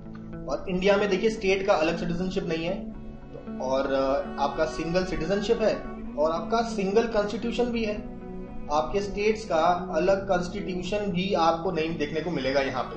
ठीक है, अच्छा, इंडिया का जो फेडरलिज्म है ये, इसको हम लोग प्योर फेडरलिज्म नहीं बोल सकते। इसको प्योर फेडरलिज्म नहीं बोल सकते, या प्योर यूनिटरी भी नहीं बोल सकते। यूनियन के पास सारे पावर्स हैं ऐसा भी नहीं है। तो कैसा फेडरलिज्म है हमारा? तो हमारा फेडरलिज्म है, it is India has a federal structure. Federal structure तो है, लेकिन with a unitary bias. Unitary बायस मतलब यूनियन की तरफ थोड़ा ज्यादा पावर्स है। यूनियन के पास थोड़े यहाँ पे ज्यादा पावर्स आप देख सकेंगे। ठीक है, जिसको कुछ लोग देखिए क्वासी फेडरल भी बोल देते हैं। क्वासी फेडरल है, ठीक है, क्वासी फेडरल, या कह सकते हैं हम लोग federation structure with a unitary बायस। तो भाई इतनी बातें कर लेंगे तो हमारा ये वाला क्वेश्चन भी यहाँ पे फिनिश हो जाएगा। बढ़ते हैं हम लोग नेक्स्ट क्वेश्चन की तरफ। क्वेश्चन को पढ़ेंगे हम लोग। क्या बता रहा है? डिस्क्राइब दो special powers of the Council of States which are not enjoyed by the Lok Sabha under the Constitution. तो बहुत ही एकदम पिन पॉइंटेड क्वेश्चन पूछा है। वो सारे पावर आपको बताने हैं, वो सारे आपको पावर बताने हैं आपके काउंसिल ऑफ स्टेट्स के, यानी कि राज्यसभा के, जो लोकसभा के पास नहीं है। तो इसमें ज्यादा कुछ हमारे पास है नहीं करने के लिए। तो देखिए, सबसे पहले इंट्रोडक्शन में हम लोग क्या लिख देंगे? इंट्रोडक्शन में लिख देंगे कि भाई देखिए हमारा जो है बाई कैमरल है, आपका बाई कैमरल लेजिस्लेचर है, जिसमें आपका लोकसभा भी होता है और राज्यसभा भी होता है। तो राज्यसभा जो है बेसिकली अपर हाउस है। ठीक है, इसको अपर हाउस बोलेंगे। तो शॉर्ट हमारी इंट्रोडक्शन यहाँ पे हो गया। इसके बाद हम लोग कुछ स्पेशल पावर्स की बात करेंगे। तो स्पेशल पावर्स ऐसे पावर्स जो आपके पास लोकसभा के पास है ही नहीं, लेकिन राज्यसभा के पास है। ये तो पूछा है, तो दो ही पावर है ऐसे। ठीक है, वो आपका सबसे पहले आपका आर्टिकल 249 है। आर्टिकल 249 ऑफ द कॉन्स्टिट्यूशन आपको पावर देता है पार्लियामेंट को पावर दिया जाता है इसमें कि भाई पार्लियामेंट आपका लॉ बना सके। किस पे? आपके स्टेट लिस्ट पे। आपके स्टेट लिस्ट पे वैसे तो पार्लियामेंट लॉ नहीं बना सकता, स्टेट गवर्नमेंट ही बना सकता है। लेकिन अगर आर्टिकल 249 के तहत अगर पावर दे दिया जाए पार्लियामेंट को कि आप लॉ बनाइए, तो ये अधिकार केवल राज्यसभा का ही है। राज्यसभा अगर पास कर दे और कह दे कि कुछ आप मतलब स्टेट लिस्ट पे पार्लियामेंट को अलाउ कर दे किसी स्टेट में, तो पार्लियामेंट लॉ बना सकता है। ठीक है, तो ये सबसे पहला पावर है। दूसरा पावर जो है ये है आपका आर्टिकल 312। आर्टिकल 312 जैसे कि IAS IPS जैसे all India services, all India अगर सर्विसेज आप बनाना चाहते हैं तो उसके लिए भी केवल पावर राज्यसभा को ही दी गई है, लोकसभा को कोई पावर नहीं मिला है। तो इन्हीं दो पावर्स के बारे में हमको मेंशन करना है। तो इसके अलावा एक पावर और है, आपका इमरजेंसी पावर भी है। इमरजेंसी पावर वैसे तो होता है कि भाई इमरजेंसी जो प्रोक्लेम कर दे, अगर इमरजेंसी प्रोक्लेम कर दिया गया हो और लोकसभा आपका सेशन में ना हो, तो राज्यसभा भी इमरजेंसी को अप्रूव कर सकता है। तो ये एक छोटा सा पावर और है। ठीक है, अब कुछ और पावर्स की बात कर लेते हैं। यहाँ पे क्वेश्चन खत्म हो गया, इसी को थोड़ा सा एलाबोरेट करना है और आपको फिर फिनिश करना है आप क्वेश्चन को।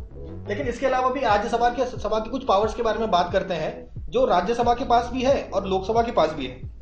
अच्छा, राज्यसभा को हमें यह पता है कि वाइस प्रेसिडेंट के रिमूवल के लिए आपके स्पेशल पावर्स दिए गए हैं आपके राज्यसभा को। ये भी हम लोग मेंशन कर सकते हैं हमारे आंसर में। इसके अलावा देखिए राज्यसभा, अब यहाँ पे हमारा क्वेश्चन खत्म हो गया।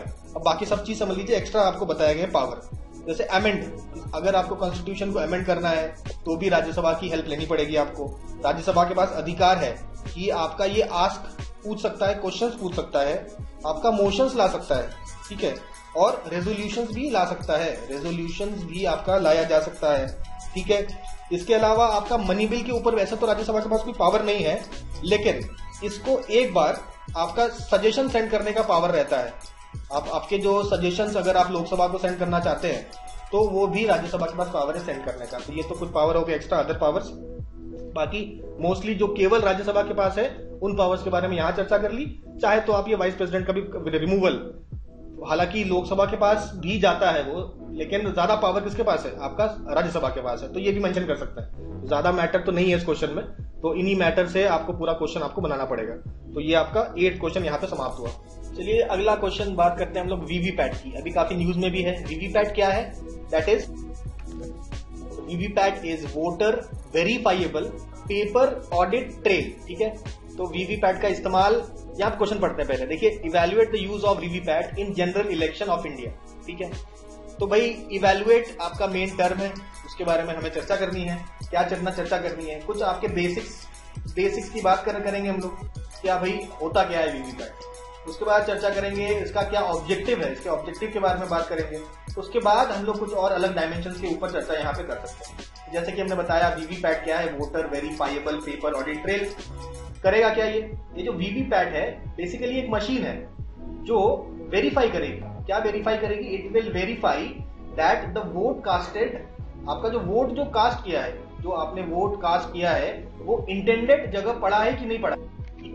वोट जो आपने कास्ट किया है वो आपका प्रॉपर इंटेंडेड, जहां आप डालना चाहते थे वहीं पे पड़ा है कि नहीं पड़ा। तो verify vote casted as intended, ठीक है। तो एक ऐसी मशीन लगा दी जाएगी। वो मशीन करेगी क्या? आपका एक स्लिप प्रिंट करेगी। It will print a slip. इस स्लिप में क्या होगा? इस स्लिप में जिसको भी आपने वोट किया है उसका नाम होगा, नेम ऑफ कैंडिडेट, उस कैंडिडेट का आपका नाम होगा, और उस कैंडिडेट का जो भी आपका इलेक्शन सिंबल है, जो भी आपका इलेक्शन सिंबल है वो भी इसमें प्रेजेंट होगा। तो अभी आप इस मशीन में कुछ समय के लिए वो दिखेगा, तो आप वेरीफाई कर सकते हैं इस मशीन के जो स्लिप को देखकर कि जिसको आपने वोट किया है क्या उसी को वोट गया है। तो ये एक चेक करने का एक मशीन है, ठीक है। अब देखिए, ये जो आपका स्लिप जो निकला वो क्या आप घर ले जा सकते हैं? नहीं, वो उसी बॉक्स में आपका ड्रॉप हो जाएगा। It is drop in the sealed box. उस सील्ड बॉक्स में आपका ड्रॉप कर दिया जाएगा, ठीक है। और वीवीपैट का बेसिकली आपका जो इस्तेमाल है कब चालू किया गया था? ये आपका 2014 में चालू किया गया था। 2014 के आपके जो जनरल इलेक्शन है, ठीक है, उनके जनरल इलेक्शन में ये पहली बार चालू किया गया था। आपके 8 कॉन्स्टिट्यूएंसीज में, आउट ऑफ 543 कॉन्स्टिट्यूएंसीज, 8 कॉन्स्टिट्यूएंसीज में वीवीपैट लगाया गया था, ठीक है। तो ये जनरल इलेक्शन ऑफ 2014 में एज अ पायलट प्रोजेक्ट ये स्टार्ट किया गया था, ठीक है। अब यहाँ पे बेसिक बातें हम लोगों ने यहाँ पे कवर कर ली। अब बात करेंगे इसके ऑब्जेक्टिव्स के। आखिर क्या ऑब्जेक्टिव्स हैं वीवीपैट मशीन यूज करने के, ये डिस्कस करेंगे हम लोग, ठीक है। तो देखिए पहला ऑब्जेक्टिव, देखिए इलेक्शन कमीशन ऑफ इंडिया आपका वीवीपैट लगाता है, उसका मेन ऑब्जेक्टिव क्या है कि आपका टेम्परिंग ना हो सके। तो देखिए यहाँ पे बात हमने सारी लिख दी। पहली चीज है भाई टेम्परिंग पॉसिबल ना हो, यानी कि अगर आपका कुछ टेम्परिंग किया गया हो तो वो आपको, आप जब रिसीट देखते हैं तो आपको पता चल जाता है कि जहां पे वोट दिया है आप वहीं पे वोट गिरा भी है, तो कोई टेम्परिंग की पॉसिबिलिटी नहीं है। इसके अलावा ऑब्वियसली आपका ट्रांसपेरेंसी बढ़ती है, रिलायबिलिटी बढ़ती है, साथ में आपके जो वोटरों का कॉन्फिडेंस भी आपका इंक्रीज करता है, ठीक है। और बेसिकली टेक एडवांसमेंट्स आने चाहिए आपके इलेक्शन में। तो इलेक्शन में आपके टेक एडवांसमेंट के लिए भी ये काफी जरूरी है, ठीक है। जो आपका जो इलेक्शन का प्रोसेस है वो उसमें टेक्नोलॉजी का यूज भी जरूरी है, तो इसके लिए भी आपका ये वीवीपैट एक इंपॉर्टेंट रोल प्ले करता है, ठीक है। चलिए ये बात कर ली हम लोग। नेक्स्ट बात करते हैं हम लोग, नेक्स्ट क्वेश्चन पे आएंगे, ठीक है। इतना ये क्वेश्चन में इतना लिखेंगे तो सफिशिएंट, आप 125 वर्ड का तो आप लिख ही सकते हैं, ठीक है। आते हैं हम लोग नेक्स्ट क्वेश्चन पे। चलिए ये क्वेश्चन डिस्कस करते हैं। Examine the constitutional position of CAG. CAG के कॉन्स्टिट्यूशनल पोजीशन क्या है, ये है आपका क्वेश्चन, ठीक है। चलो इसका आंसर करेंगे हम लोग। क्या क्या लिखना है हमें? तो बेसिकली कॉन्स्टिट्यूशनल जो पोजीशन है उसमें ऑब्वियसली पहली बात तो आर्टिकल लिख दीजिए आप। कौन सा आर्टिकल है, उसके बाद आप लिख दीजिए ऑब्वियसली कॉन्स्टिट्यूशनल पोजीशन आपको उसके बाद लिखना पड़ेगा। ठीक है, कुछ बेसिक बातें आपको सीएजी के बारे में बतानी पड़ेगी आपके आंसर में। ठीक है, तो आइए स्टार्ट करते हैं, बात करेंगे सीएजी की। आर्टिकल कौन सा है सीएजी का? आर्टिकल 148 है सीएजी। ठीक है, तो यहाँ पे हमने बताया कौन से आर्टिकल में है। ठीक है, इसके अलावा आपका सीएजी एक इंडिपेंडेंट बॉडी है। ठीक है, independence of CAG, independence of CAG कैसे इंश्योर करता है कॉन्स्टिट्यूशन? इससे पहले तो बात करनी है कि भाई सीएजी का काम क्या होता है। सीएजी बेसिकली आपके क्रॉस चेक करता है आपके सारे जो कंट्री के जो फाइनेंसेस है, ये क्या करता है? क्रॉस चेक करता है फाइनेंसेस। ठीक है, और ये आपका बेसिकली ऑडिट का काम करता है। ठीक है, ऑडिट का काम करना है। दो प्रकार के ऑडिट होते हैं, एक होता है इंटरनल ऑडिट, एक होता है एक्सटर्नल ऑडिट। ठीक है, दोनों ही प्रकार के ऑडिट ये करता है। किस किस का करता है ये इंटरनल और एक्सटर्नल ऑडिट? आपके सेंट्रल गवर्नमेंट का करता है क्या? बिल्कुल। क्या स्टेट गवर्नमेंट का करता है? बिल्कुल। तो स्टेट गवर्नमेंट, सेंट्रल गवर्नमेंट का इंटरनल और एक्सटर्नल ऑडिट करना, जो कि बेसिकली क्या आपका क्रॉस चेकिंग है, आपका फाइनेंसेस कैसे मैनेज हो रहे हैं बाई सेंटर और स्टेट, ये काम है आपका सीएजी का। ठीक है, अब आते हैं हम लोग इंडिपेंडेंस ऑफ सीएजी को। सीएजी को इंडिपेंडेंट रखने के लिए कहा गया है कि भाई इनका जो भी सैलरी है, इनका जो भी आपका सैलरी है और आपका जो सर्विस कंडीशन है, आपके सर्विस जो कंडीशन है वो कौन तय करेगा? वो आपका तय करेगा। It will be decided by the parliament. ठीक है, पार्लियामेंट के द्वारा ये डिसाइड किया जाएगा सैलरी एंड सर्विस कंडीशन। ठीक है, सीएजी का अपॉइंट कौन करता है? सीएजी का अपॉइंटमेंट करने का काम है आपका प्रेसिडेंट का। ठीक है, और इसके रिमूवल का जो प्रोसीजर है ये भी काफी डिफिकल्ट है। इसको अगर आपको रिमूव करना है तो जिस प्रकार से एक सुप्रीम कोर्ट का जज को रिमूव करना होता है, ठीक है, उसी प्रकार से आपका इनको रिमूव किया जाएगा सीएजी को। तो सीएजी को देखिए, इनका इंडिपेंडेंस इसलिए है क्योंकि भाई क्यों है समझ में आ गया। ठीक है, तो इनको रिमूव करना कितना टफ है, और इनका सैलरी और सर्विस कंडीशन आपका प्रेसिडेंट, आपका पार्लियामेंट के द्वारा डिसाइड कर दिया जाता है, और इनके टेन्योर में ये चेंज नहीं किया जा सकता। ठीक है, नेक्स्ट बात करेंगे भाई इनको क्या फर्दर ऑफिस मिल सकता है? तो इनको आफ्टर, जब इनका जो टर्म खत्म हो जाएगा, दे आर इन एलिजिबल, ये आपके एलिजिबल नहीं रहेंगे, in eligible for further office. ठीक है, दोबारा ये ऑफिस ये नहीं कर सकते, किसी भी गवर्नमेंट संस्थान में दोबारा आपका इनको ऑफिस नहीं मिल सकता। ठीक है, ये बात होगी सीएजी की। तो देखिए यहाँ पे हमने देखा फर्दर ऑफिस नहीं मिल सकता, चाहे वो सीएजी का, अच्छा क्या रीअपॉइंट हो सकता है? ये तो हमने देखा कि सर्विस के बाद किसी भी गवर्नमेंट ऑफिस में इनको नौकरी नहीं मिल सकती। ठीक है, सिलेक्ट नहीं हो सकते। क्या ये रीअपॉइंट हो सकते हैं? मतलब एक बार सीएजी बनने के बाद ये दूसरा टर्म क्या इनको मिल सकता है? नहीं, ये रीअपॉइंट भी नहीं हो सकते। ठीक है, ये कुछ बातें हम लोगों ने देखी based on constitutional position of CAG.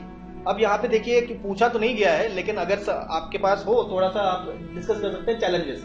Short में, ज्यादा आपको डीप डिस्कशन नहीं करना है। ठीक है, अगर समझ रहे तो। वैसे तो क्वेश्चन यहाँ पे कंप्लीट हो गया। ठीक है, इसके चैलेंजेस की बात और कर लेते हैं हम लोग। कुछ कुछ चैलेंजेस फेस करता है आपका सीएजी, इसको डिस्कस करते हैं, ये थोड़ा सा इंपॉर्टेंट है। तो पहला पॉइंट ये दिया हुआ है कि ये तो हमें पता है प्रेसिडेंट अपॉइंट करता है, लेकिन कोई भी आपका प्रोसीजर नहीं दिया गया है, प्रोसीड्योर नहीं दिया गया है ऑफ अपॉइंटमेंट। अपॉइंटमेंट कैसे होगा ये प्रोसीजर नहीं दिया हुआ है। दूसरा जो पॉइंट है वो ये मेंशन करता है कि इनका जो टेन्योर है 665 है, यानी कि 6 साल या 65 ईयर, जो भी पहले हो जाए। तो बिकॉज ऑफ दिस ज्यादातर अभी जो सीएजी है उनका जो आपका टेन्योर है, हम देखते हैं कि 6 साल से आपका कम ही होता है। ठीक है, लेस देन 6, आपका 6 साल से आपका कम ही होता है आपका टेन्योर। ठीक है, तो ये दूसरे कंट्रीज में अगर हम देखें, इनको कंपेयर करें, तो अगर हम यूएसए की बात करें, यूएससी में जो सीएजी है, जिसको कंट्रोलर जनरल कहते हैं हम लोग, वो लोग, उसका टेन्योर कितना है? उसका टेन्योर है आपका 10 साल। और यूके की अगर हम बात करें, उनका जो कंट्रोलर एंड ऑडिटर जनरल है, उनका टेन्योर है 15 साल। तो अगर आपके यूएस और यूके से अगर कंपेयर करें, तो इंडिया में देखिए आपका रिसेंट ट्रेंड ये है कि 6 साल से कम ही बनते हैं सारे। ठीक है, वैसे तो आपका 6 साल और 65 साल है, लेकिन 65 साल उनका रिटायरमेंट एज पहले आ जाता है, तो 6 साल टेन्योर भी नहीं हो पाता। तो ये एक बहुत बड़ा चैलेंज है। ठीक है, इंडिपेंडेंस ऑफ सीएजी पर। ठीक है, इनका टेन्योर काफी कम है दूसरे से अगर हम लोग कंपेयर करें तो। शॉर्ट टर्म प्रॉब्लम क्या है? शॉर्ट टर्म ऑफ सीएजी, ये पॉइंट हमें समझ में आ गया। दूसरा अगर हम लोग सीएजी की बात करें, सीएजी हेड करता है आईएएडी को। क्या होता है IAAD? That is Indian audit and accounts department. अब इसी डिपार्टमेंट का काम होता है आपका ऑडिट करना। किसको ऑडिट करना? हमने देखा आपका सेंटर और स्टेट के जो अकाउंट्स है, फाइनेंशियल अकाउंट्स, इनको ऑडिट करने का काम होता है। लेकिन ये जो IAAD जो आपका जो इंस्टीट्यूशन है, ये आपका स्टैट्यूटरी इंस्टीट्यूशन नहीं है। स्टैट्यूटरी का मतलब क्या हुआ? इसको कोई लीगल पावर्स नहीं दिए गए, लेकिन कोई भी स्टैट्यूटरी रिकॉग्निशन नहीं मिला है। जबकि दूसरे कंट्रीज में जो आपके जैसे कि यूके में आपको स्टैट्यूटरी आपको मिला गया है स्टेटस, स्टैट्यूटरी बॉडी का स्टेटस मिला हुआ है आपके ऑडिट एंड अकाउंट डिपार्टमेंट को, ठीक है। तो ये एक प्रॉब्लम हम लोगों ने देखी। एक और बड़ा चैलेंज है CAG को लेकर। चौथा जो प्रॉब्लम है उसको देखेंगे। जो CAG है, CAG नाम से क्या पता चल रहा है? This is the fourth problem, that is controller. तो कंट्रोलर का भी फंक्शन करता है और ऑडिटर का भी फंक्शन करता है, ठीक है। ऑडिटर, अब कंट्रोलर का क्या मतलब है? भाई आपका जो फाइनेंसेस है, आपका फाइनेंसेस का आवागमन जो होगा गवर्नमेंट के पास, वो कंट्रोलर ही करेगा। तो ये काम जो है, ये कंट्रोलर का काम इंडिया में नहीं मिलता है CAG को। भले ही उनका नाम है कंट्रोलर एंड ऑडिटर जनरल, लेकिन कंट्रोलर का काम ये नहीं करते हैं और ऑडिटर का काम ये करते हैं, ठीक है। और दूसरे कंट्रीज में ऐसा नहीं है, यूके में ऐसा नहीं है, ठीक है। अगला चैलेंज आपका ये है कि जो CAG है, CAG एक रिपोर्ट बनाता है, हम लोग सब जानते हैं। तो ये जो रिपोर्ट है, ये बेसिकली प्रेसिडेंट के थ्रू आपका पार्लियामेंट पे पहुंचना चाहिए, ठीक है। तो अगर ऐसा हो जाए कि पार्लियामेंट में 1 महीने के अंदर, विद इन 1 मंथ, ठीक है, 1 महीने के अंदर ये पार्लियामेंट में ना पहुंचे, तो उस केस में क्या CAG इस रिपोर्ट को पब्लिक कर सकता है? तो यहां जवाब आपका है कि इसको पब्लिक नहीं किया जा सकता। अगर 1 महीने में, विद इन 1 मंथ, अगर 1 महीने में भी अगर ये रिपोर्ट पार्लियामेंट में पेश नहीं किया गया, तो भी आपका CAG ये नहीं कह सकता चलो पार्लियामेंट में पेश नहीं कर रहे, हम लोग पब्लिक कर देते हैं इसको। पब्लिक नहीं किया जा सकता CAG के द्वारा। नेक्स्ट बात करेंगे। देखिए, अब जो CAG का जो काम है काफी कॉम्प्लेक्स हो गया है, क्योंकि लोग बड़े समझदार हो गए हैं और करप्शन करने के नए नए तरीके ढूंढ रहे हैं, ठीक है। तो ये करप्शन के करने के जो मॉडर्न तरीके, इसने काफी सिस्टम को कॉम्प्लेक्स बना दिया है। यानी कि ऑडिट करना जो काम जो है आपके CAG का, वो काफी ज्यादा डिफिकल्ट बन गया है, मुश्किल बन गया है। तो यहाँ पे हमने कुछ चैलेंज भी डिस्कस कर लिए। चलो, अब चैलेंजेस अगर डिस्कस किया है तो सोल्यूशन के बारे में भी बात तो करनी ही पड़ेगी। सोल्यूशन क्या है? तो छोटे छोटे कुछ सोल्यूशन है। पहली बात तो आपके CAG के इंडिपेंडेंस पे आपको काम करने की आवश्यकता है। CAG के इंडिपेंडेंस पे वर्क कर दिया हमने। उसके बाद क्या करेंगे? तो उसके बाद आपको पहली बात प्रायोरिटी एक्सेस देनी पड़ेगी।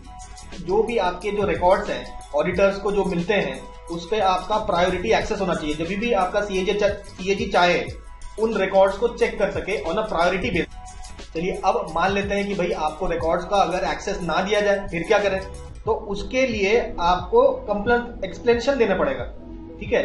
जो भी डिपार्टमेंट का हेड है, जो भी आपके डिपार्टमेंट का हेड है, उसको आपको एक्सप्लेनेशन देना पड़ेगा कि आप ऐसा डिले कर क्यों रहे हैं। और थर्ड जो है काफी इंपॉर्टेंट पॉइंट यहाँ पे ये है कि जो भी आपके पब्लिक प्राइवेट पार्टिसिपेशन वाले PPP मॉडल पे काम करने वाले जो भी आपके वेंचर्स हैं, प्रोजेक्ट्स हैं, उसका ऑडिट करने का अधिकार भी CAG को मिलना चाहिए।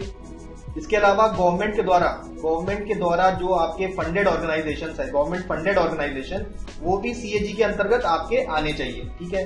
तो ये कुछ आपके बेसिकली ये आपका जो एडवाइस दिया गया था विनोद राय जी थे, ठीक है। आपके विनोद राय साहब थे जो कि CAG रह चुके हैं, फॉर्मर CAG, इन्होंने ये एडवाइस दिया था।